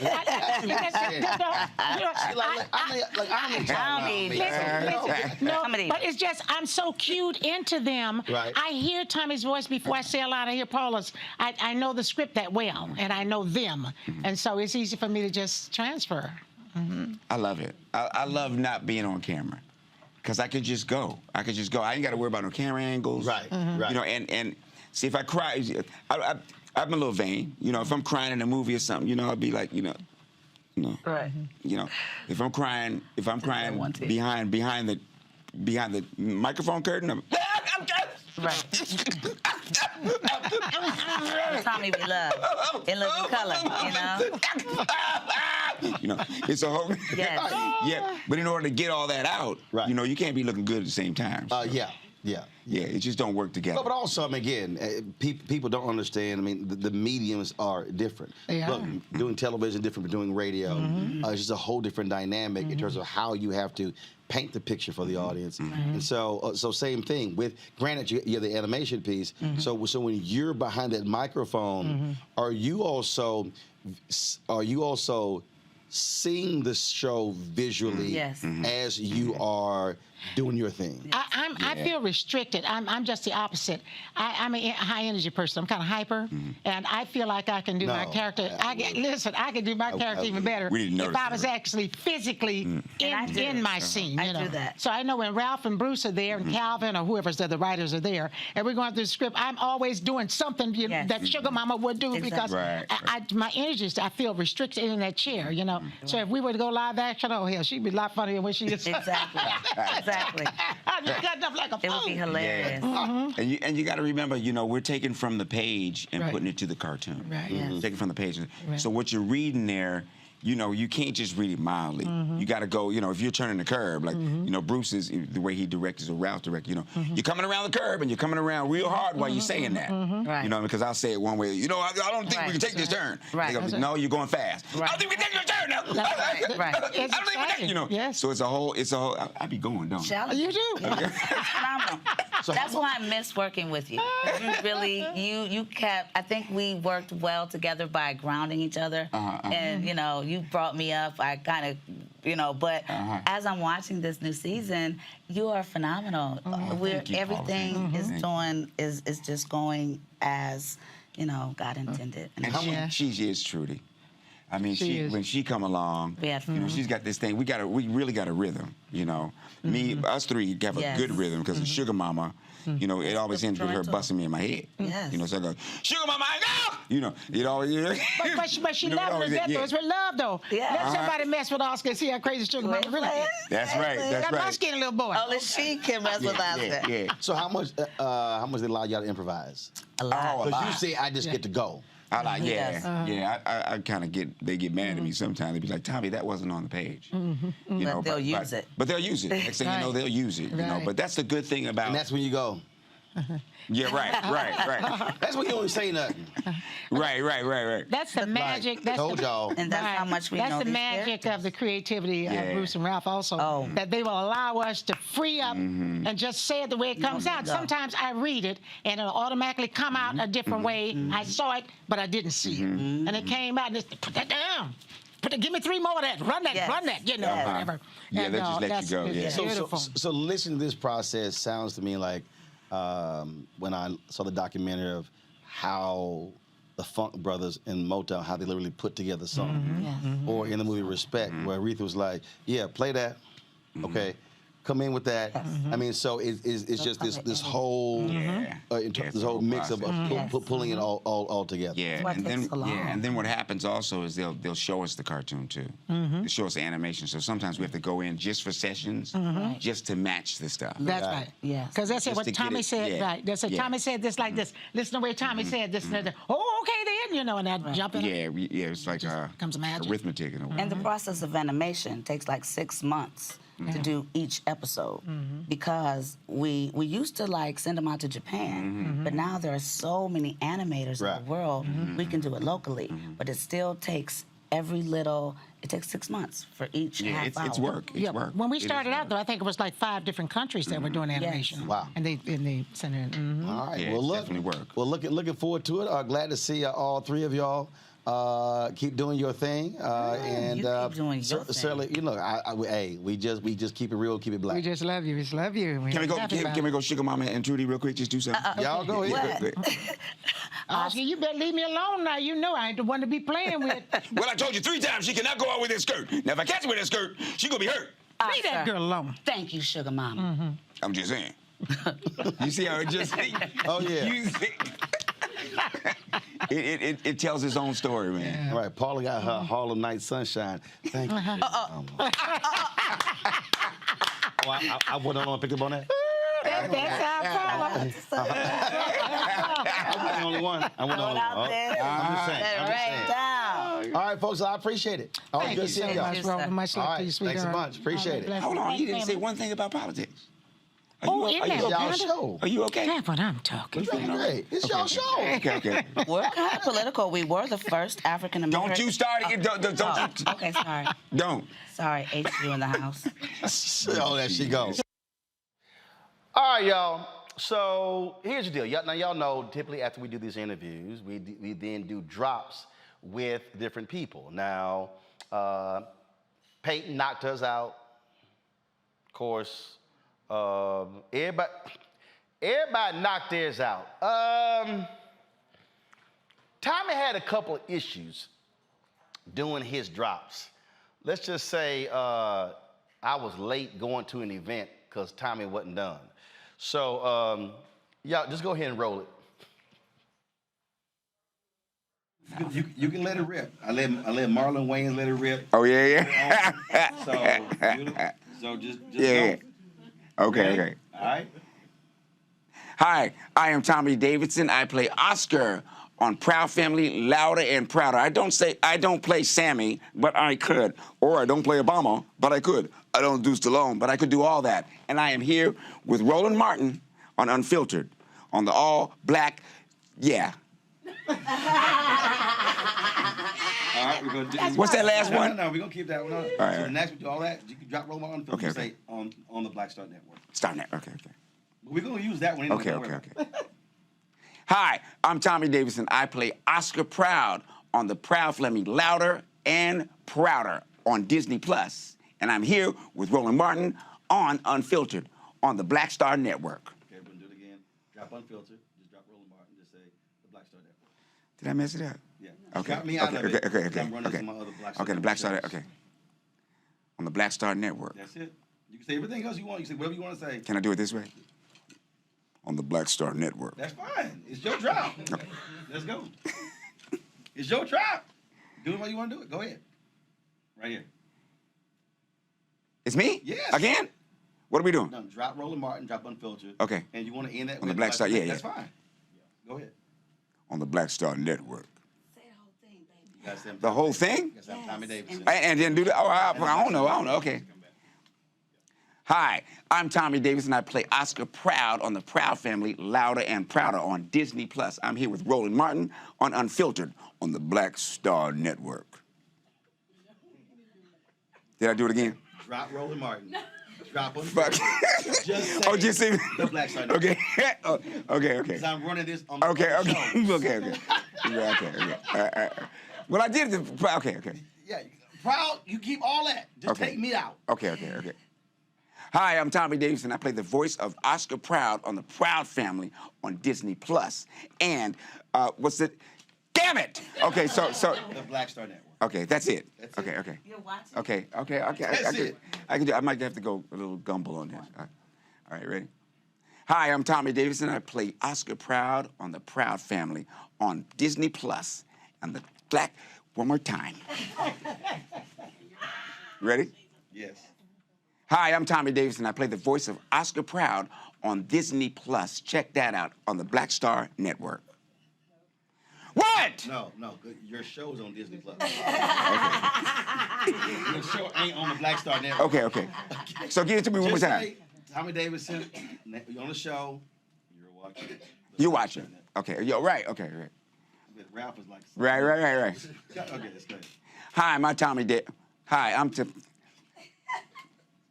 I'm Tommy Davis, and I play Oscar Proud on the Proud Family, Louder and Prouder on the Black Star Network. No. What the fuck? No, your show is on Disney+. On Disney+. No, and you're watching. Okay. All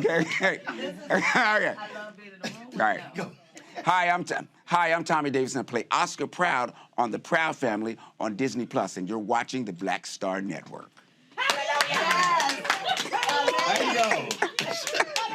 Now, Paul, let's get Paul. Yeah, I'm leaving. I'm moving. I'm going to lunch. Take your mic out.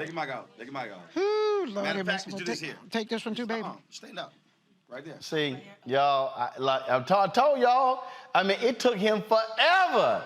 By time. All right, y'all, we come back. We're going to talk about the importance of mental health right here with our Essence 2022 recap. I don't know if we can top that one. You're watching the Black Star Network as we present the Essence 2022, Essence Fest 2022 recap, sponsored by Coca-Cola. Back in a moment.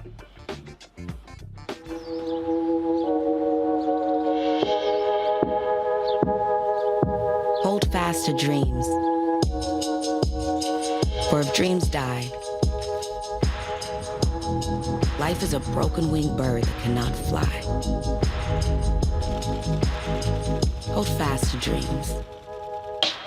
For when dreams go, life is a barren field, frozen with snow. Lots of oranges, half the sugar, 1,000% delicious. That's simple math. Say yes to simple. Made the simple way. With real lemon juice, 75% less sugar, and Say yes to simple.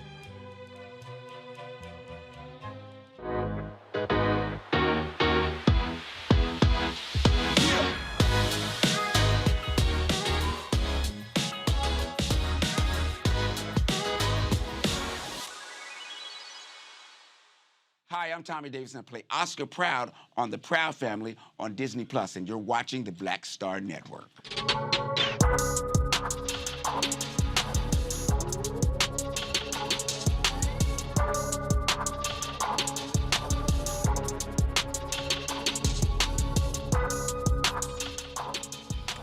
Coca-Cola sponsored the Essence Wellness Center at the Essence Fest in New Orleans. And Faith Daniels sat down with Mayuma McKinley and talked about how critically important it is to pay attention to your mental health. Here's their conversation. Hello, everyone. My name is Faith Daniels, and we are here at Essence 2022. And you know it's lit, and I am here with Mayuma McKinley, licensed mental health therapist. Okay, period. So it's been 2 years since Essence has actually been here. How does it feel to be back? I'm excited. I'm originally from Louisiana, so this is my first time back here during a major event since about a month ago. And so I'm excited to see the many people. I'm excited to see the performances. I'm excited about all of the panels. We have some really, really great people that I've seen at the convention center. They're on lineup, so I'm excited just to learn and grow and meet people. So is there anybody at the concerts that you're excited to see? Because last night, Nicki Minaj performed, Wyclef, Lauryn Hill came out, Nas. Is there anybody that you're excited to see? Well, I do like Summer Walker. I know me and you were talking about her. Yes. I love her. I think she's really talented. But also Janet Jackson. I've never seen Janet Jackson perform in person, so I'm really excited about that. Yes, I am too. I love Summer Walker. Of course, I'm from Atlanta, so you know I have to represent the Georgia Peaches. So you are a mental health therapist, and Yes. yesterday I attended Black Women's Roundtable, and one thing that they were talking about was mental health as well as the overturn of Roe versus Wade. Yes. So what was your initial feeling about that? Devastation. I had many of my clients come to mind that I've worked with over the years, those who have been victims of sexual abuse, those who are struggling with depression, those who are struggling with the grief and loss because they've had abortions themselves, those who are, right now, even in my practice, after that happened, I had clinicians call me like, Mayumi, what are we gonna do about this? This was the one thing, my client was barely hanging on, and this is the one thing that kind of took them over. I was very devastated and really concerned about the impact on mental health as a whole.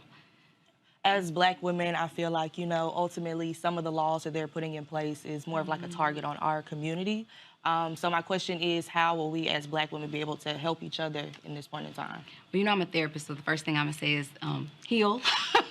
Heal, and just really taking time to have these type of conversations, talking to one another, really being honest with how we feel about what's happening, because it's bringing up a lot for a lot of people, right? Those who have had previous abortions, those who have had medical challenges when they were giving birth, those who have lost babies and children.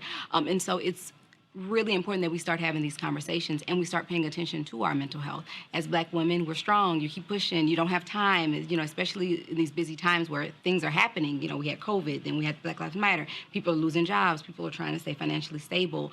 There are so many stressors, so I think it's important that we take the time to really check in with ourselves. So that would be my answer, making sure that we have the conversations, continue to check in with ourselves so that we can get the support and assistance that we need.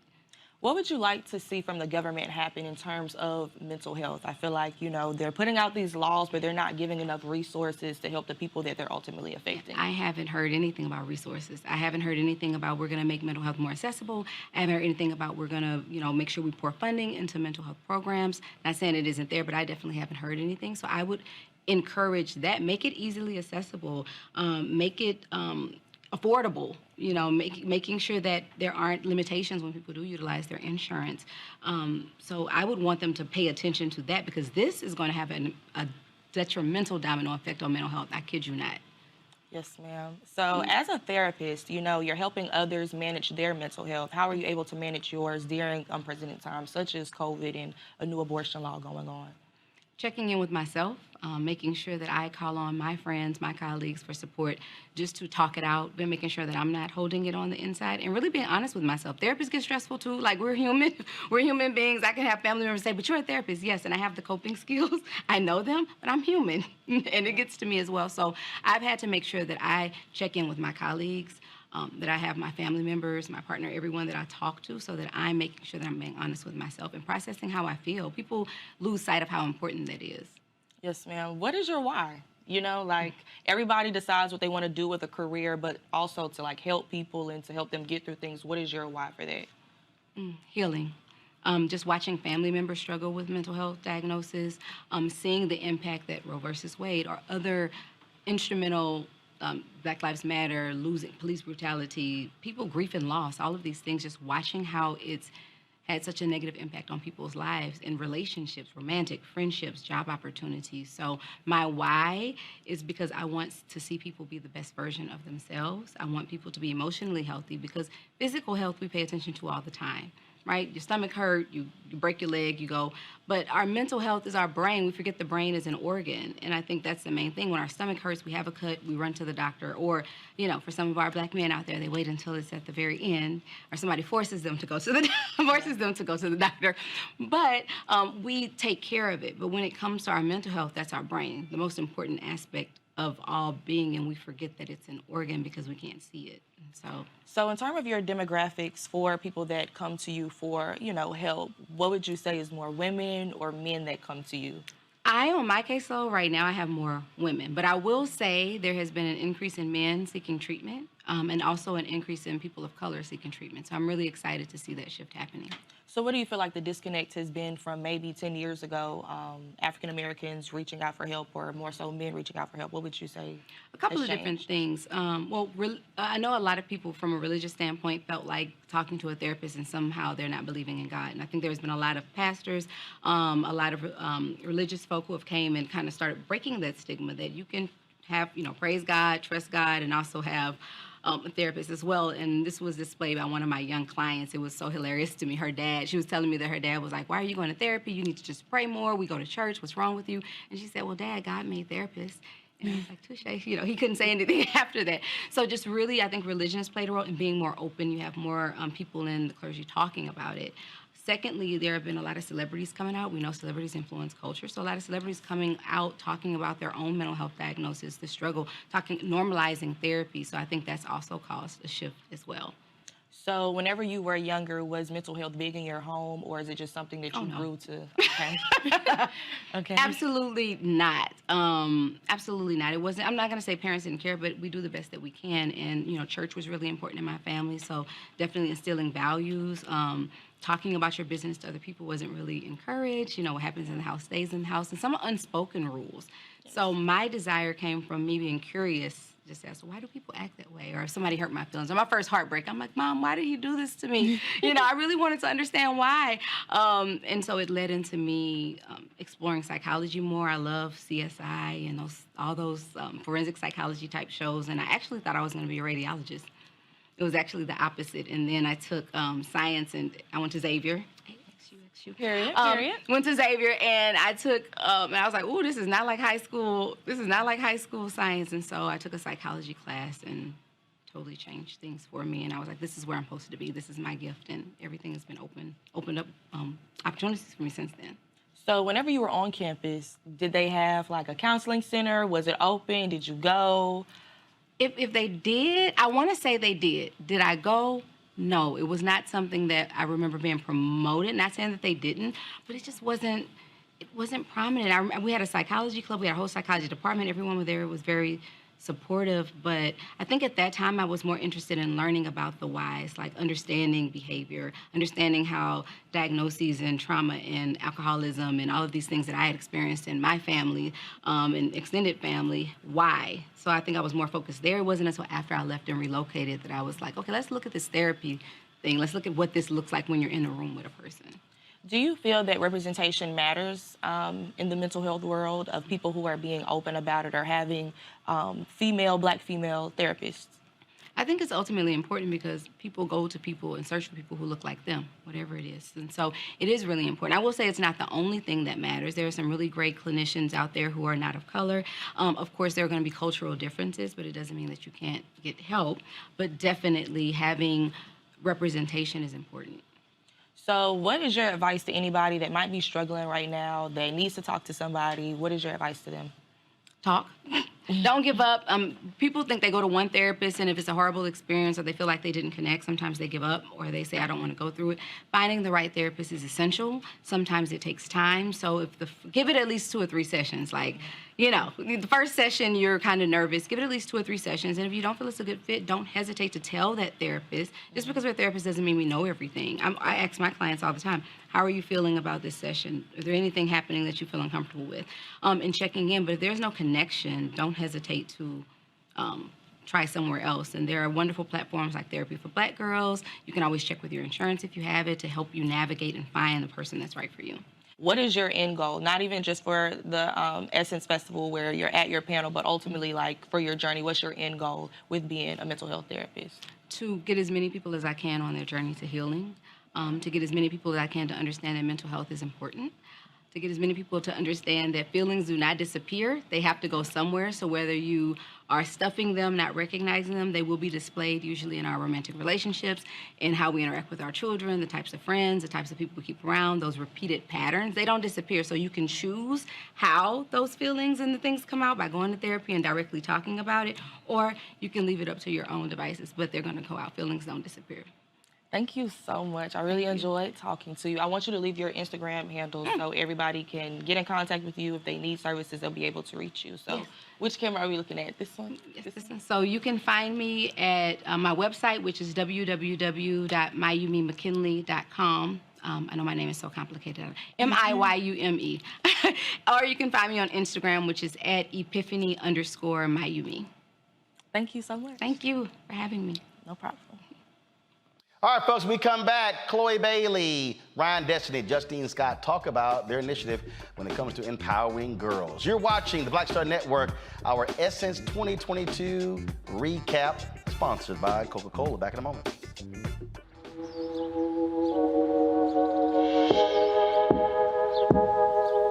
Hold fast to dreams. For if dreams die, life is a broken-winged bird that cannot fly. Hold fast to dreams.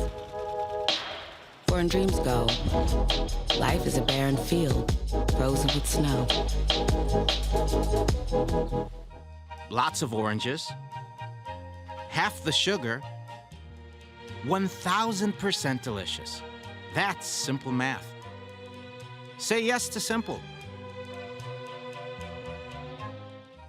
Made the simple way. With real lemon juice, 75% less sugar, and Say yes to simple.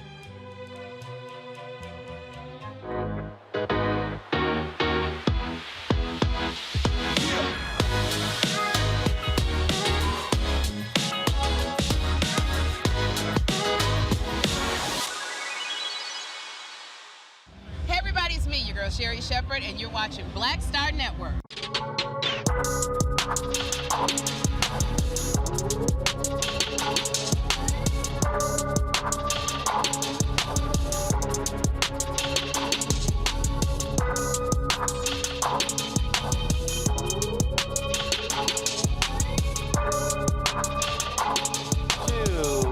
Network's 2022 recap of Essence Festival, sponsored by Coca-Cola. All right, there was a panel that took place featuring Chloe Bailey, Ryan Destiny, and Justine Scott, talking about the initiative dealing with young girls. Our cameras were there to capture it. Here is some of that conversation.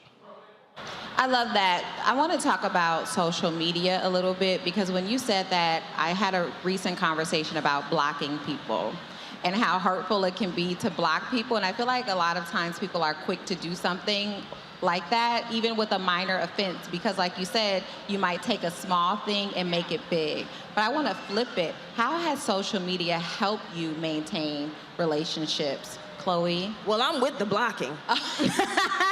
I'm with muting, blocking, all of it. Yeah, I love blocking people. A block party is, I think it's really important to learn to create boundaries for yourself, because at the end of the day, mental health is real, and it's very important to put yourself first, and that's a part of self-care, by creating healthy boundaries with people you know may or may not be good for you. So I definitely think, I know some people be like blocking's petty or whatnot, but it's really healthy, honestly. And when it comes to social media, it's like a love and hate relationship, because honestly, us ladies, we would not be up here talking with all of you if it wasn't for social media. It's our way we've been able to connect with you guys throughout the pandemic, and because of you all rocking with us for so long through social media, that's why we're here. So it's like, I love it because I'm able to connect with you guys, see you all face to face, and share and feel the love that way. So that constantly overrides any negativity that may come with it. And of course, sometimes you do see those comments or those things, especially Twitter. It's like you see comments right in front of your face. Instagram, you gotta tap on a picture to look at it. Same with TikTok, but Twitter, it's like right in front of your face. But I think as long as, with anything in life, you focus on the positive and don't let that one little negative thing kind of get to you, you'll be fine. But it is hard. We're human, it's hard, it's tough, especially now, like we're constantly comparing ourselves to one another. It's like the world teaches you there can only be one great thing of that. and that's not true. We all can shine in our own light and our own power, and I think that's why it's so important to have sisterhood, so that you can shine exactly the way you're meant to. I can shine, you can shine, you can shine, and God made us completely different. So we all have room to grow and to be. Yes, I'm here for the growth, but I'm also here for the block party. So Justine, what is something that would get you blocked? Tell it all. Sorry, guys.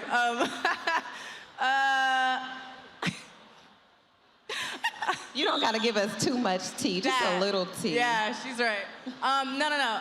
Blocked, honestly, all right, so if I actually know you, it takes a lot more for you to get blocked. Also, because I think I'm a little petty myself too. It's like, wait, I want you to see this. Like, you're about to see me. Like, there's no reason to block you. But if I don't know you and you're just like a troll on the internet, it could be the smallest thing. And I'm just like, block. Because like you decide to be petty, and if I saw it, then I'm just like, all right, boom. Then you'd be like, wait, what did I do? And sometimes I'll see people be like, wait, why did you block me? And it's like, I honestly don't remember, obviously, but like, you probably said something that made me want to block. You said something crazy, slightly. So talk nice in Justine's comments, everybody. It's just like, the reason why is because people don't understand. Like, yes, we are people that are in the limelight, but we have emotions too. So if you can get on the internet and like, you don't know what it feels like, you know what I'm saying? Like, you don't know and Twitter can be funny until you're the one being like attacked, you know? I say that all the time, like, oh my God, haha, that's so funny. And then once people are like, the energy is directed towards you, you're like, oh, it's not funny anymore, actually. Yeah. So I've even taken my approach back to thinking that certain things are funny online, because I myself, I'm sure like all of us on this stage have been in that position where we're just like, it's not funny anymore. Like, people are they just keep going. They just keep going. Like, they wake up and they keep going, and it's just like, no one's gonna stop. It was funny like maybe the first 3 times, and now it just keeps going, and it's just like, all right, well now, in order to keep my sanity, like, I don't wanna see that anymore, so let me block that out of my way. Because it's unnecessary, it actually is unnecessary. I love that. Please don't get blocked. To keep you from being blocked, though, I want to hear about love languages, but in friendships. What's your friendship love language, Ryan? Oh my gosh, that's a great question. I think, I don't know, maybe acts of service. Like, I love helping people, like when I can, you know, and offering that help. I think words of affirmation, really big one for friendships. You know, it's like, it's such a simple thing to like send a text to encourage your friends, and I think we should just all do it more often, you know? It doesn't take too much, and just those words mean so much at the same time. So I think words of affirmation is probably the top one for me, I think. Now that you ask. I think for me, it would have to be acts of service and physical touch. I'm such a hugger. I don't know, I'm like such a cling bear, and it's like, I'm like, yes, love, love. And, you know, something I'm learning to do actively is like with the words of affirmation, because I think when we get caught up in ourselves and in our lives, it's like, yes, I'm so busy, but we also can't forget to reach out to our loved ones. And so that's something I'm actively working on, because it's like, I want people to reach out to me and say, hey, how you doing? And it's like, it's also, you both have to meet in the middle. So that's something that I'm learning as I'm getting older when it comes to friendships and relationships and love and family, that, you know, it goes both ways as well. Justine? I would have to agree with both of you guys. Words of affirmation are certainly something that gets me. I like to reach out to my friends, even if you just think about it, like just send them a message, be like, how are you doing? Or love you, or you're doing amazing, or I love that performance that you did, or just, you know, it's just, you don't know when someone needs to hear it. And I'm sure you've heard that before. Like, you don't know what anyone's going through, even your friends, the people that you think you're the closest to, like, they may be having a down moment. I know sometimes I can, so whenever my friends reach out to me randomly, it just makes my day. Even if it's not just my friends, even if it's you guys, like seeing those messages that you send, I'm sure make our day. The videos, just whatever it is, the TikToks, like it definitely helps. So don't think anything goes in vain. All right, folks, that is it. If you want to see that full panel, simply go to the Black Star Network app where we actually live stream the full conversation. You can check that out. Friday, we are going to have our final recap show. Crazy, wild conversation with my man, Guy Torrey. Y'all don't want to miss that. Also, y'all know I ain't afraid to sit here and be with the people, and so a lot of selfies, a lot of dancing that took place at Essence Fest. We'll show you that as well. In addition to, we'll show you a conversation with Pastor, let me get it right here, Cindy Trim. So that's going to take place on Friday. Don't forget to please check us out. Download the Black Star Network app on all platforms: Apple phone, Android phone, Apple TV, Android TV, Roku, Amazon Fire TV, Xbox One, and Samsung Smart TV. That is it. We want to thank Coca-Cola for partnering with us to not only live stream and cover events down in New Orleans for the 2022 Essence Festival, but also partnering with us to provide for you all of the things that we covered and brought to you in these special recap shows. Thank you so very much, folks. I shall see you tomorrow right here on the Black Star Network. Holla!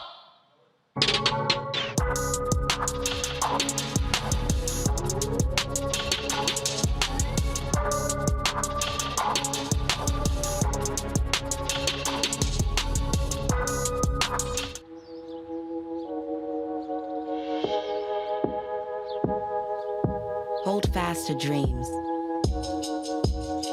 For if dreams die, life is a broken-winged bird that cannot fly. Hold fast to dreams. For when dreams go, life is a barren field frozen with snow. Lots of oranges, half the sugar, 1,000% delicious. That's simple math. Say yes to simple. Made the simple way. With real lemon juice, 75% less sugar, and Say yes to simple.